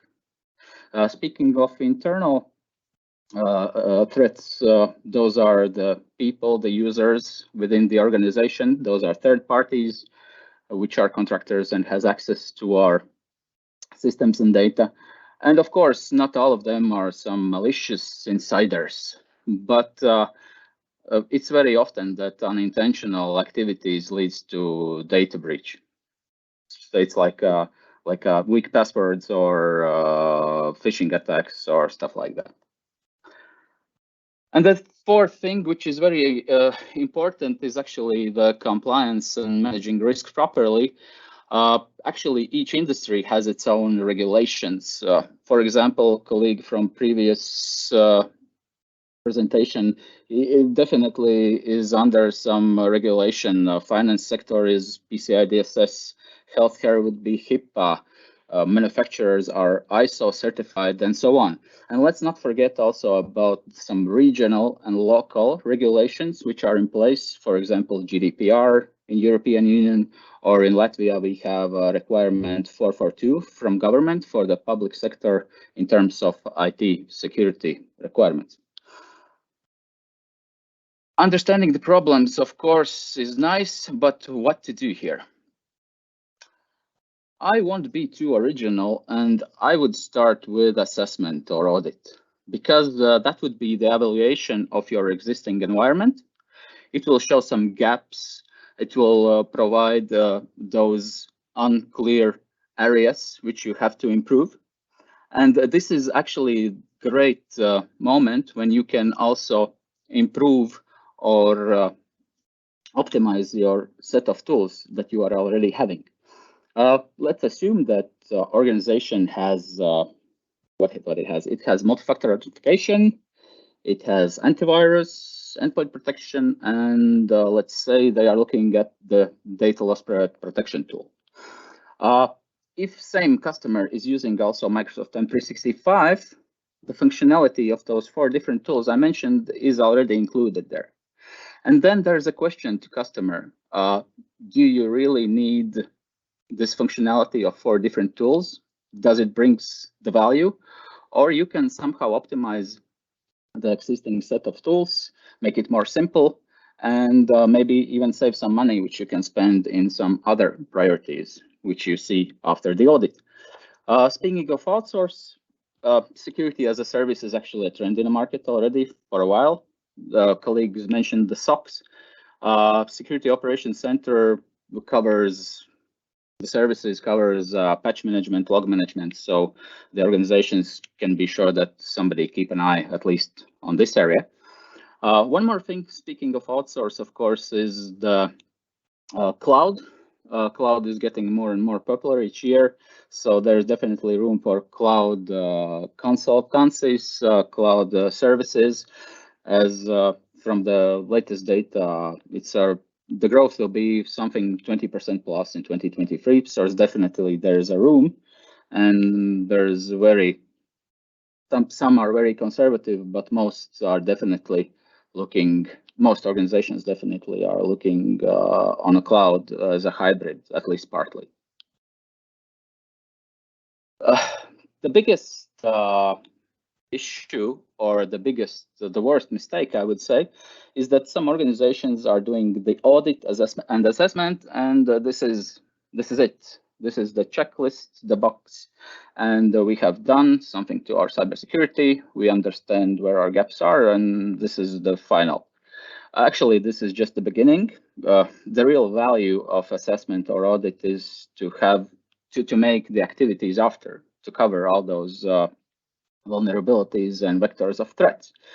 And this is where, as I mentioned at the beginning, the operations, the IT security and business must come together, understand the gaps, prioritize them, and choose the approach, maybe engage with some third parties who are able to help them in a cybersecurity journey, to help build up cybersecurity roadmap and IT security strategy in the end.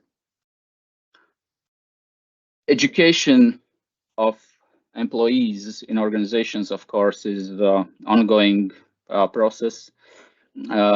Most popular is, I guess, simulating the phishing attacks. There are some other tools available in the market, like pen tests or some other social engineering tools. Vendors and distributors also has platforms where they educate their partners and their customers so they can train them. According to controls, which also Paulina mentioned about privileged users, about the standard users, it's very crucial to have some strong access policies in place, because we have to know what activities are being done in our network. We have to understand what's going on there. And if we have some preventive tools in place, which also can automatically detect and maybe even with predefined response, take some actions, it's just great. All those papers with the requirements, with rules, with all that complicated stuff, let's call it as it is, it might be challenging to be up to date, because there is like new requirements coming out each day, each week, and it's very hard to keep up with that. The good news is that you are not alone anymore. There are automation tools and artificial intelligence available. And if artificial intelligence or AI is a buzzword already for a while, then I think since ChatGPT came in recently, and everyone who has access to internet can check what that is, the perspective of AI has changed. It's already beyond the boundaries of the IT segment. So understanding is there, and these tools actually bring much value already at the moment.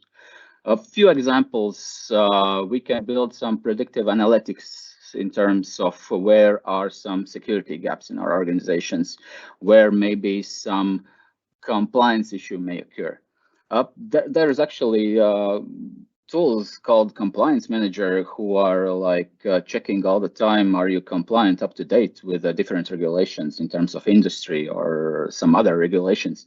There is also this analysis of big data, which you can use to leverage the most value of tools to take off all the manual, not all, most of the manual work, which is on your resources in-house. So yeah, definitely powerful tools to think of, to use. And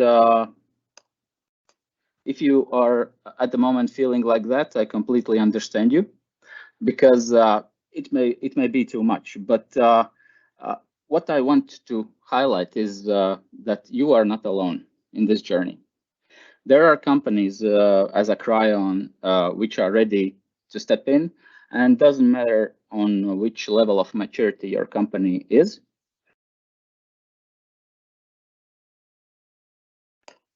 Cryon is doing daily work on auditing, doing some assessments of software to checking license overlaps. Cryon, together with trusted partners, are ready to guide you through the planning of the cybersecurity roadmap, and later, which becomes IT security strategy.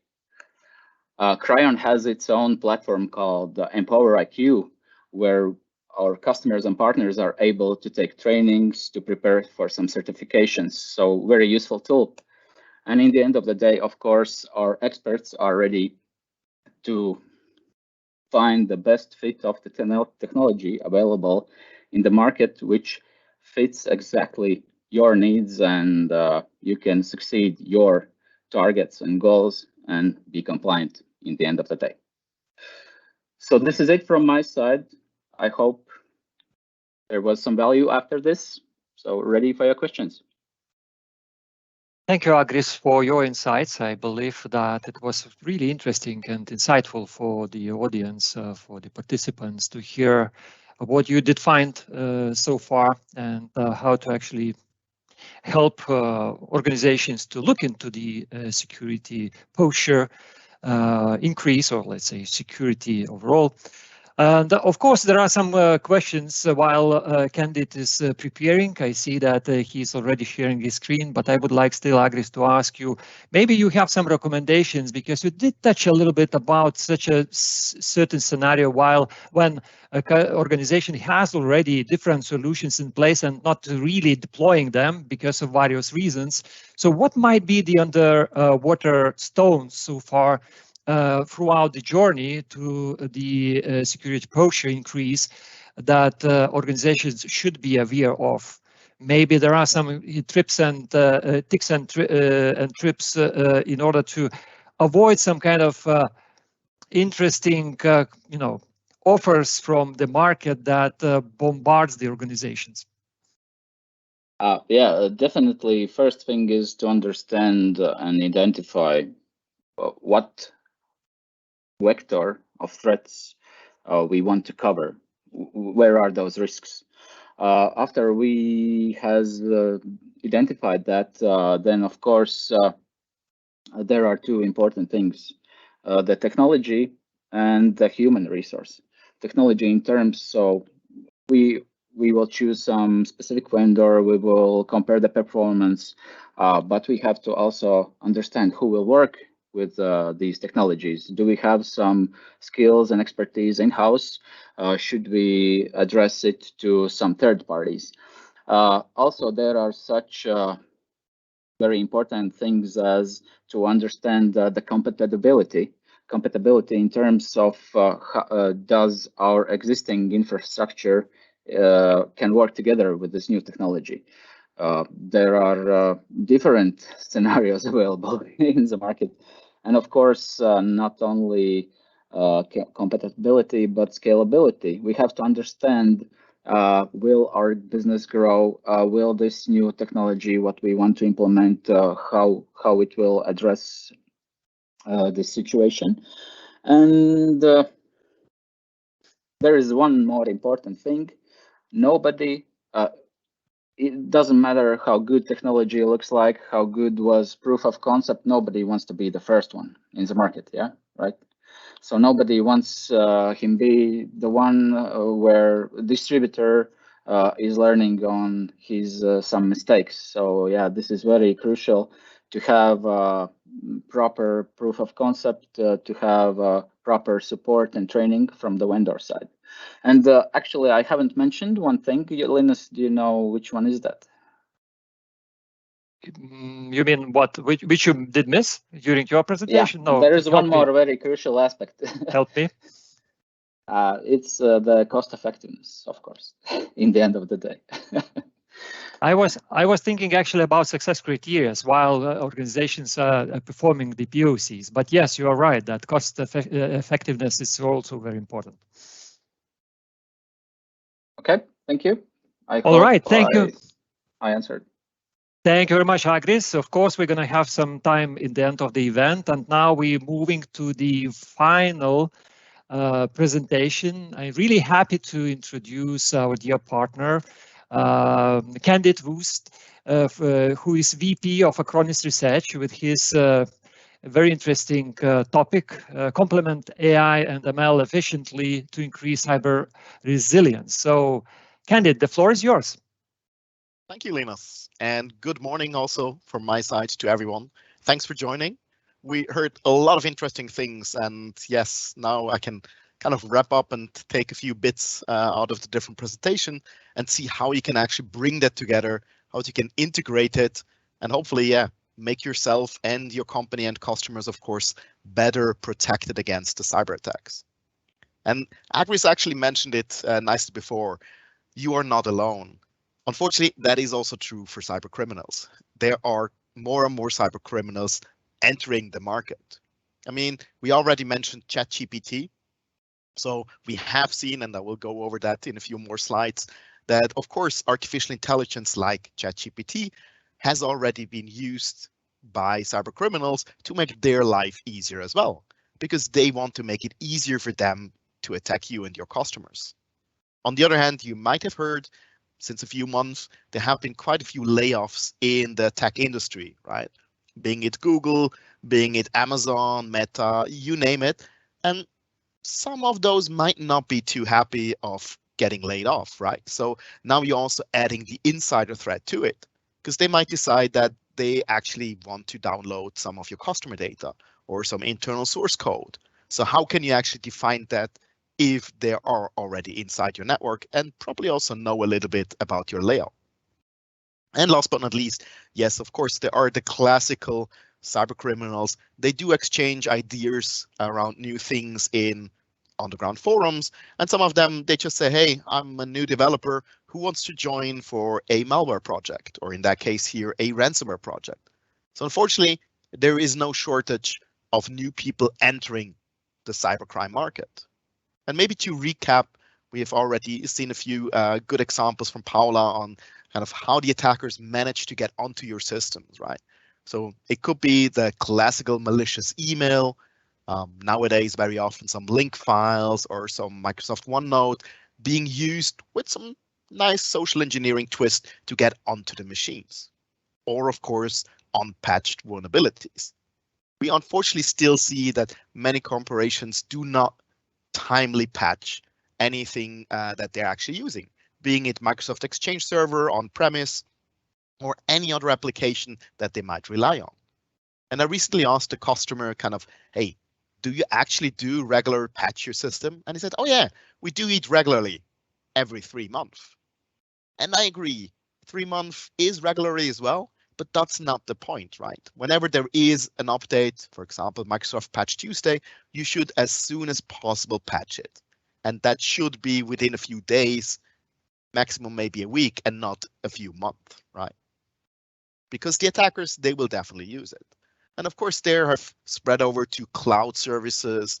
They still use different websites specifically for phishing. So they make use of all the technology out there. And usually, yes, they might be after some credentials, being it through a phishing attack, being it by stealing the token of a multi-factor authentication application, and then being able to get in. So you have to raise the bar here. Even though two-factor authentication is not the silver bullet, it definitely increases the security because it makes it harder to resell those credentials later on and so on. Unfortunately, the attackers, of course, also try to find the weakest link. So we've seen the supply chain attacks, being it SolarWinds, Kaseya, or any other application that you might use. You have to trust them. So the question is, what happens if they get compromised and actually now deliver some malware into your end? And last but not least, of course, don't forget the human factor, right? Because your employees, they want to work. Well, at least I hope so. That's the normal kind of traditional assumption. But if you make it too hard with security, they will find a way around it. being it using their smartphone as a hotspot to bypass your firewall, or being it by using their private email to work on something on a weekend. But those things can actually bypass your security. So let's have a quick look on how easy is it actually for the attackers to create some malware. We already seen how it can be delivered once we have access through an email or actually even on the system, but how difficult would it be? So here a short demo of Lockbit 3, which is a classical ransomware, and unfortunately it comes as a ransomware as a service. So you can download it, you have a configuration file that allows you as an attacker to kind of define, do you want to spread through network shares using group policy objects? Where's your Tor website where people can actually negotiate the ransom and pay the bitcoins? And if I'm fine with everything that I set up here, I can simply say, yes, please build a new ransomware. And this will have a hash which nobody knows. So it's clearly new. Nobody has seen it before. And well, we can of course test it here to make life a little bit more difficult for the analysts. This Lockbit version needs a password to run. So if you just extract it and put it in a sandbox, it won't encrypt anything. So you might actually think you're safe, although you're not really, because on the real system, it would run with the password and therefore start encrypting all your files, like you see here on the lower right. And now you would need to pay for it. So probably should put in a disclaimer, don't do it, right? It's illegal in most countries and it's definitely unethical, but it shows that it's so easy for an attacker to generate new malware.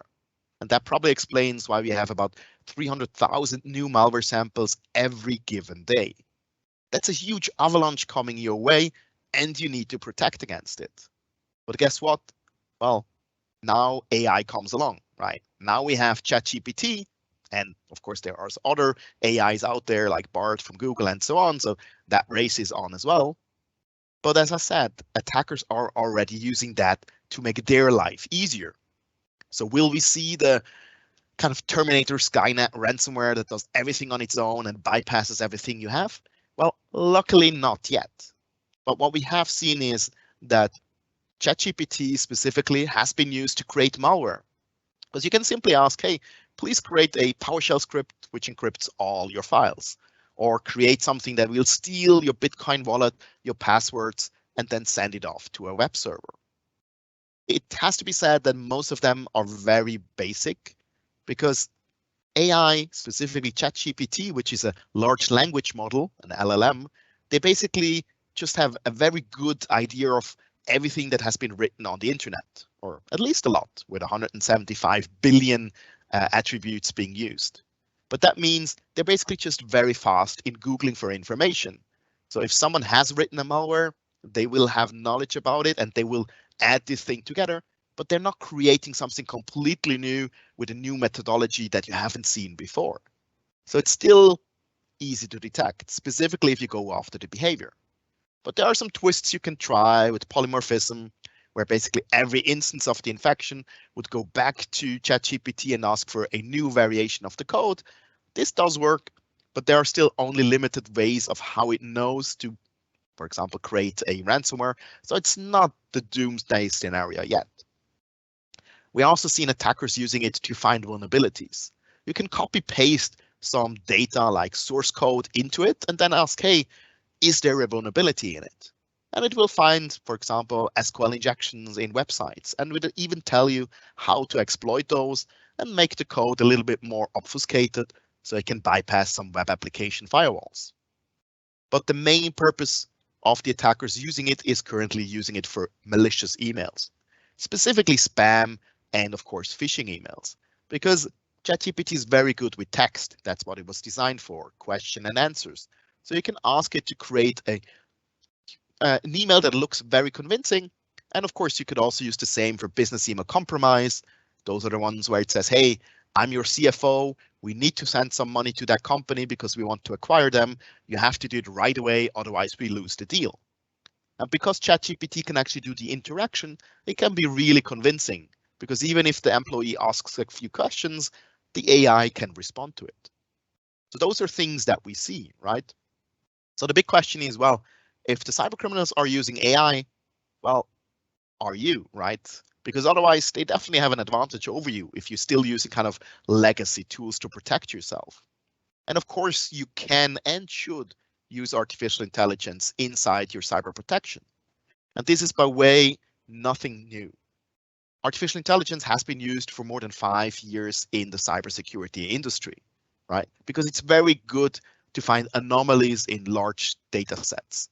So you can find kind of the needle in the haystack, and you can remove that flooding of alerts, because you don't really want to alert every time someone does a port scan against you. You want to know the ones that actually successfully get in and do something which normally shouldn't happen. So those are the ones that you want to find. And of course, AI is also good in adapting to your environment. So it might help you to actually figure out, okay, what is specific? Maybe you're specific because your environment is only in Finnish, right? So then that's something that you should know, and of course cater with the intelligence. But it's not just about finding something, it's also about responding to it. Because if I tell you, hey, there's a suspicious PowerShell running, well, you still need to investigate, and maybe you don't have the resources. So that's where you actually need to talk to others. But now artificial intelligence can help you to find the best remediation and mitigation strategy. They can see and say, hey, 99 of your colleagues, they said you should do this, isolate the client, terminate the process, and maybe restore from a clean backup. Those are all interesting approaches, and yes, you should do it. You should even automate it, as of course, if you automate it, you're reducing your manual workload, but you're also reducing the risk of human errors. Because unfortunately, we know humans do make mistakes. Well, AI does make mistakes at the moment as well, but humans tend to do even more, and that's where attacks actually happen. So there was an interesting research done by IBM last year, and they saw that companies which have deployed cybersecurity and cyber protection tools which use AI are on average about 33% faster in detecting an attack. And we've seen the statistics about the 200 days that attackers are inside your organization. So being faster definitely matters here. But then the question is, well, do you actually know what your AI tool is solving for you, right? Do they really know the problem? Because again, they're not really intelligent. They only think they are. So depending on what they've been trained to, they will think, oh, this is a nail, I have a hammer, let's go for it. So if you have something like this crossword puzzle, well, if you give it to an AI, they might think, well, that's an easy maze. I can really solve that quite quickly. And yes, this is a valid solution if you think this is a maze, but it's not really a good solution if you think this is a crossword puzzle. So knowing what your problems are and what your tools actually try to solve is crucial here as well. So not just add AI on top of everything, this will not help you, right?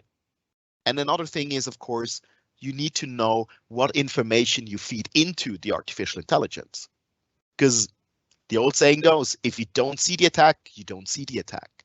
So if you don't have any log files from everyone who accesses your data in the cloud application, in a SaaS application, well, how would you suspect that your AI will know about the attack, right? You need to feed the right information into it. You need to give all the log files of who's accessing what information, who's trying to do lateral movement, which processes are running on your system. And only if you have that visibility, then you will be able to automate onto it. So we have heard it before, visibility is definitely key for a resilient cyber strategy. But just adding everything might not be the right approach as well, because then you definitely will be flooded with so many alerts. And then the question is where to start, right? Because everything might be interesting and might be suspicious, but you want to get the ones that try to currently encrypt your data or sending 2 terabytes outside of your network, and maybe not the one where you say, well, usually they should not access it from, I don't know, from maybe France, but at the moment they do because they're on vacation.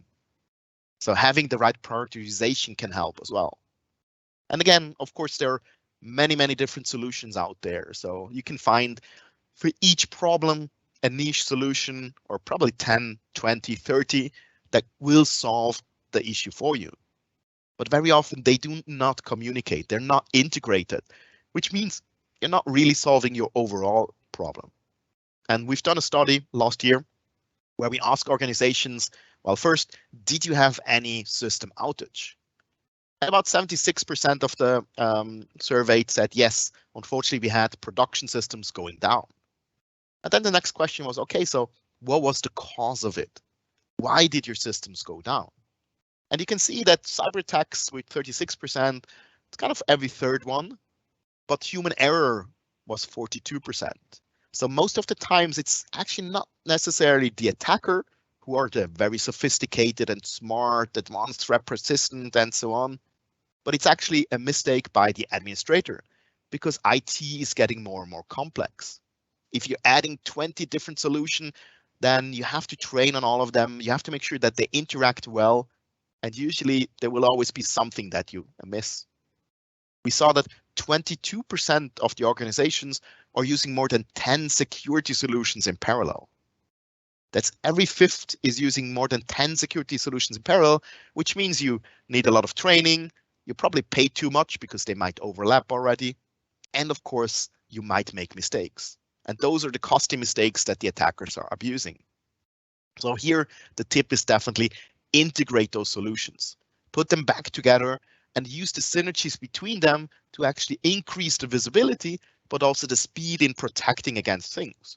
Because we still should have a multi-layered approach. If one of your defenses like the firewall gets bypassed, well, you still should have something on the endpoint or maybe in the network that can help you block those attacks or at least mitigate the impact. So, of course, at Acronis, with our Acronis Cyber Protect Cloud, we do exactly this.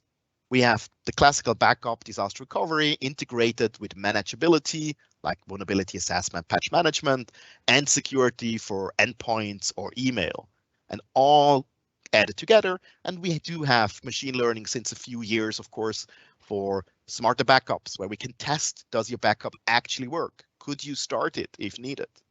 Cybersecurity to find and detect files which are malicious before you have to execute them. And of course, we also do have smart management plans or system health where we can predict, will your hard drive actually fail in the next 2 months because we saw more and more errors on it. So that's important to have those integrations part of the overall strategy. But of course, there are many, many more things that we could mention. We don't really have time to go into the details here, but we hopefully have a few questions for the panels. Just think about it. There are a few challenges if you use it. If you are using ChatGPT at the moment in your organization, think about the privacy. Everything you enter in might actually come as a training material for the future. So you should not really put in passwords or internal structures because that could reveal too much. And then the question is, do you actually trust those things? And do you own the data which has been generated? So there's a lot of interesting questions that need to be answered. But to close it off, don't worry. Artificial intelligence is still no match for human stupidity. So there will always be someone who's inquisitive and who really, really wants to open that email. So unfortunately, your job is still needed to actually protect for the future. And with that, I'll give it back to Linus. Thank you, Candid, for wonderful insights with regards of artificial intelligence and how to use it for the cybersecurity and protection of the organizations. And now I believe we have some time left for the panel discussion, and I would like to invite all the presenters into this panel discussion. And of course, before we're going to start, I would like to thank for the wonderful and great presentations, for sharing your insights, your stories, etc. And since we have Candid still together with me, I just tried out also ChatGPT and asked if ChatGPT could actually change human instead of CSO. And the answer was, of course, not. So, of course, your insights regarding how we should actually work with the ChatGPT are very, very valuable, actually. So from that perspective, I would like to ask you a different question, and maybe it's going to be also very good for all the participants. So what are the most common mistakes, basically, that companies do when it comes to the security implementations? We can start with you, Candid, and then we could go further throughout the panel. Yeah, it's an interesting question. I mean, the most common mistakes I see with customers out there is usually not doing the basics, right? You need to have a good foundation. So think about your patch management, think about password management, right? Having strong passwords, and of course also about backups, and test those things. Make sure you have the incident response plan. So all of those things that actually have been mentioned today, very often they get overlooked and they buy for 5 million some very shiny new tool which solves something. But if they don't have a good foundation, and this of course includes having the visibility across your infrastructure, then everything you put on top of it is not really worth the money. Okay, thank you very much. I think it's very much correlates with the Paula presentation, right? And even Pekka also has mentioned it. So Paula did touch about incident response plan. But Pekka, I would like to ask you, how about importance of execution of drills and pen testing? Is it must have all size organizations, or there are some kind of considerations? Sure. Well, if I start with the incident response part, I mean, I'm stealing a little bit from Paula, but I can't not mention it. I think the core thing is that companies of all size are getting targeted.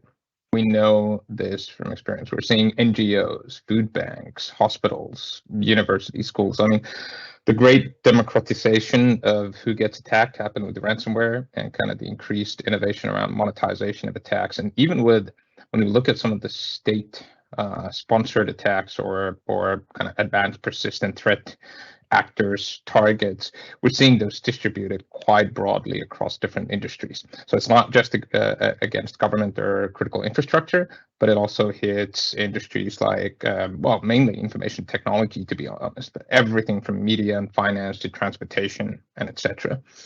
So I would say that companies of all sizes, I see it a lot. They say, well, we're going to look at the incident response once we get some of our preventative controls in place. And that's a wrong approach, because the incident might happen the day after that. The incident management process is what deals with your residual risk. So you should always think about, first of all, setting in some processes and routines, agreeing who owns and can make decisions during incidents. I mean, potentially mapping out some partners who can help you out with that in advance. It's kind of smart so that you're not starting to do it when you get attacked or while the attack is ongoing. So indifferent to the size of your company, yes, you should be pre-planning, considering this, and then running even simple tabletop exercises like how do we communicate in the case of incidents, who does what. Makes a ton of sense. Part of some of the assessments that we do, I mean, we get to almost flag and highlight this to each and every company that we perform the assessment on. So super critical. So training and exercising is those are the top bold takeouts actually that should be considered by the customers and organizations. Thank you very much. The next, then it comes the next question, very much obvious one, that it very much related to the skills of the organizations within the organization. So that's why I would like to address the question to Paula, basically, how to build those that skill sets. Because it's not that obvious. Can it show how many different solutions available on the market, and how to become an expert in that area? Please. Thank you so much, Linus. Great question as well. Especially, probably we could write many books about how to properly build a skill set in the organization. I would say that there are many approaches, but truly my favorite, because every organization is different, is to grow people within the organization. So there are many solutions that companies use, and we just cannot know everything, but we can learn things. And in order to learn things, we need to have a good approach for that. And when we hire people, and that's what we kind of see as a trend as well amongst our customers, is that there's lots of newbies in cybersecurity, because it's relatively new subject. People start to educate themselves towards cybersecurity. So once they got a good approach, they're willing to work in a team. They're not afraid to say that they don't know, which is a very important thing in cybersecurity. And at the same time, they're willing to learn every day, discover new things. That's the good learning curve. But of course, sometimes we can take shortcuts. We can take trainings. We can have an even internal training. So one team members group is gonna teach the other ones. So it depends how we plan it, but definitely that active learning needs to happen. we just need to find a way how to implement it in our company's lives and so on. Thank you very much. I think a lot of your answer provides additional insights regarding internal networking and team building and cooperation. And therefore, the next question that I would like to ask is basically goes to Marek, because I think it's really much connected. Basically, Marek, from your experience, what should be the right balance between technology and skilled security team, right? Or maybe cybersecurity should be whole organization concern even, because based on your presentation, it seems that whole organization should take care about security, right? This is the difficult questions, because I'm not sure that is it something like that. The proportion whether we can save between the education and the technology and learning our organization. Actually, I think that we have to implement that stable process to learn our organization, because when we see we still have a problem with the human factor.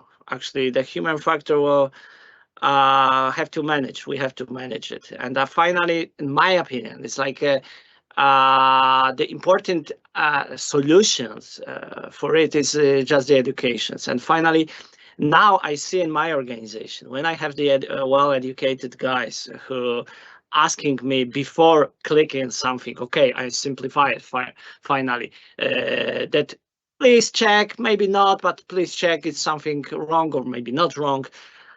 I sleep very well finally. This is the one thing. And the second is it's important aspect of the technology. I wanted to focus on it. Okay, we have to find the balance between that what is acceptable by the user. If of course MFA, multi-factor authentication, if we implement it indirectly, that's two-factor authentication, three-factor authentication, certificate, everything.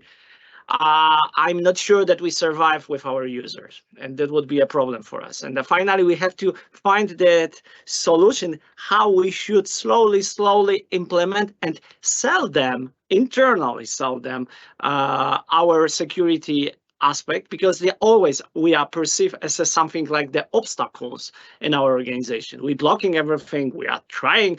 Probably we are wanted to actually reading the emails, our lawyers, etc. This is something wrong, you know. But I can say that it's possible to find the balance between the technology, organization educations, and something what I can call as an understanding that security aspect in organization, especially after the pandemic time when we touch every technology, everywhere technology. Thank you. Thank you, Marek. Yes, of course, the pandemic did change a lot, and majority of the users already gained some learning how to behave in such a digital environment, of course. And here we're actually talking about a couple of more things, like technical readiness and technical adoption of the security and whole organization adoption of the security. Especially, I see that there are some differences between security and compliance, right? And I'm thinking whom to address that question, who would be having some insights with regards to, okay, how to make those two fields actually, or areas, working side by side and well together.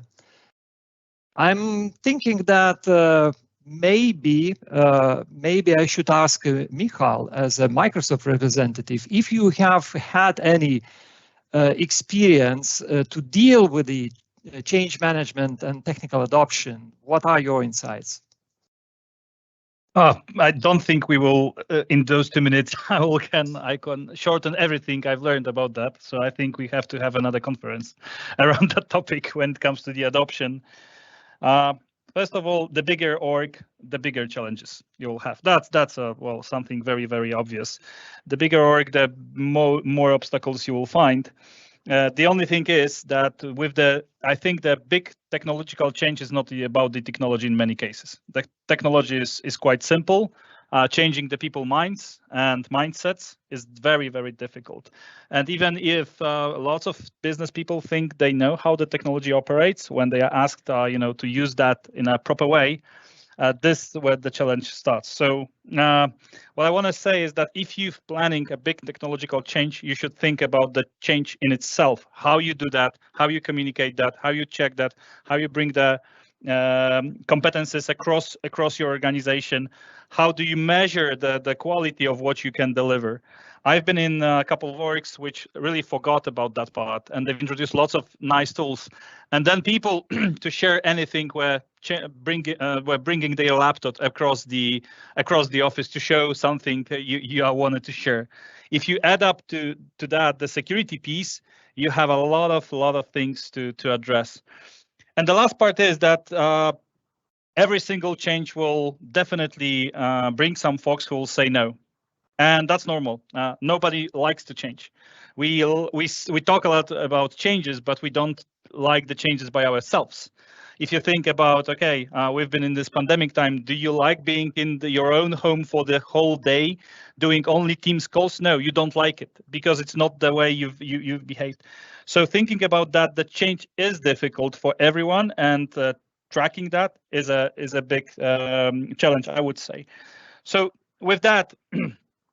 If you are planning a big technological shift, you have to bring all those pieces together. You cannot forget about your people, and you have to give some, and it has to give them some value.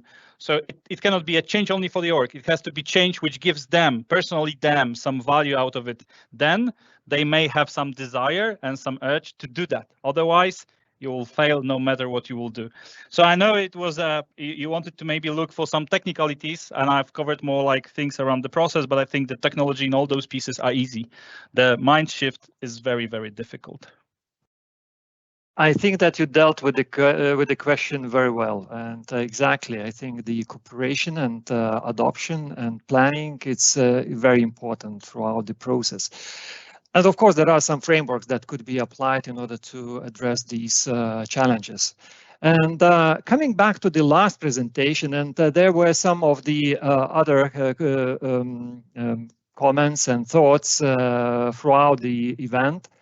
I'm thinking about asking Candid with regards of over-automation, how to deal with the over-automation, because we can come up with the situation that we will automate everything what is possible, but then how to rely on the solution that we actually implementing. Maybe you have some insights. Yeah, I mean, I'm a big fan of automation, but you have to be careful not to over-automate. And this can be in various aspects. As for one thing, we also have seen attackers abuse the automation, because in the end, of course, they can try and do something like shutting down your system, right? In the very old days, as in 20 years ago, it was possible with many ISPs, service providers, that if you do a port scan, they would just remove you from their network, as in cut you from the internet. But unfortunately, you can, of course, spoof those port scans as well. So it was quite common in many countries to just spoof a port scan and then get that company off the internet because it was automated. And now think what has happened in the last 20 years, right? It's getting more and more complex, but that's exactly this. So we have seen, unfortunately, that sometimes the automation can work against you. Or if not done properly, of course, it might still have a few issues. And it's those kind of edge cases which then might overwrite your backup with a 0 file and your backup is gone. So automate it, but double check it, really play through it. So that's what we said, right? Have an incident response plan and actually do the exercise. I know it's scary if you do it on a Saturday and switch off and say, hey, what happens now if that server goes down? But only in those cases you actually realize if you all have the right credentials, if you can actually access the data and if restore works. And if not, then you need to update your automation and put in the things that you learned. So do it. Don't be afraid of do the automation. I mean, many people think I don't want to get rid of my own job by automating everything. I think most of the engineers, that's actually what they do on a daily business, getting rid of their own job, right? But don't be afraid. There's other things to automate. So you just move on to the next thing. Thank you, Candid, for your great answer. And I'm looking into the clock. It seems that we have really over time, couple of minutes though. And with that, I would like one more time to thank all the speakers as well as definitely all the participants. I hope that it was great investment of your time of today, and you have learned something new, something you could actually take and reflect after the event and use in your daily life by securing your organizations. With that, I would like to wish you a great rest of the day and whole week, and goodbye. Till the next times. Thank you. Thanks. Bye-bye. Thank you. Bye. Excellent. Thank you.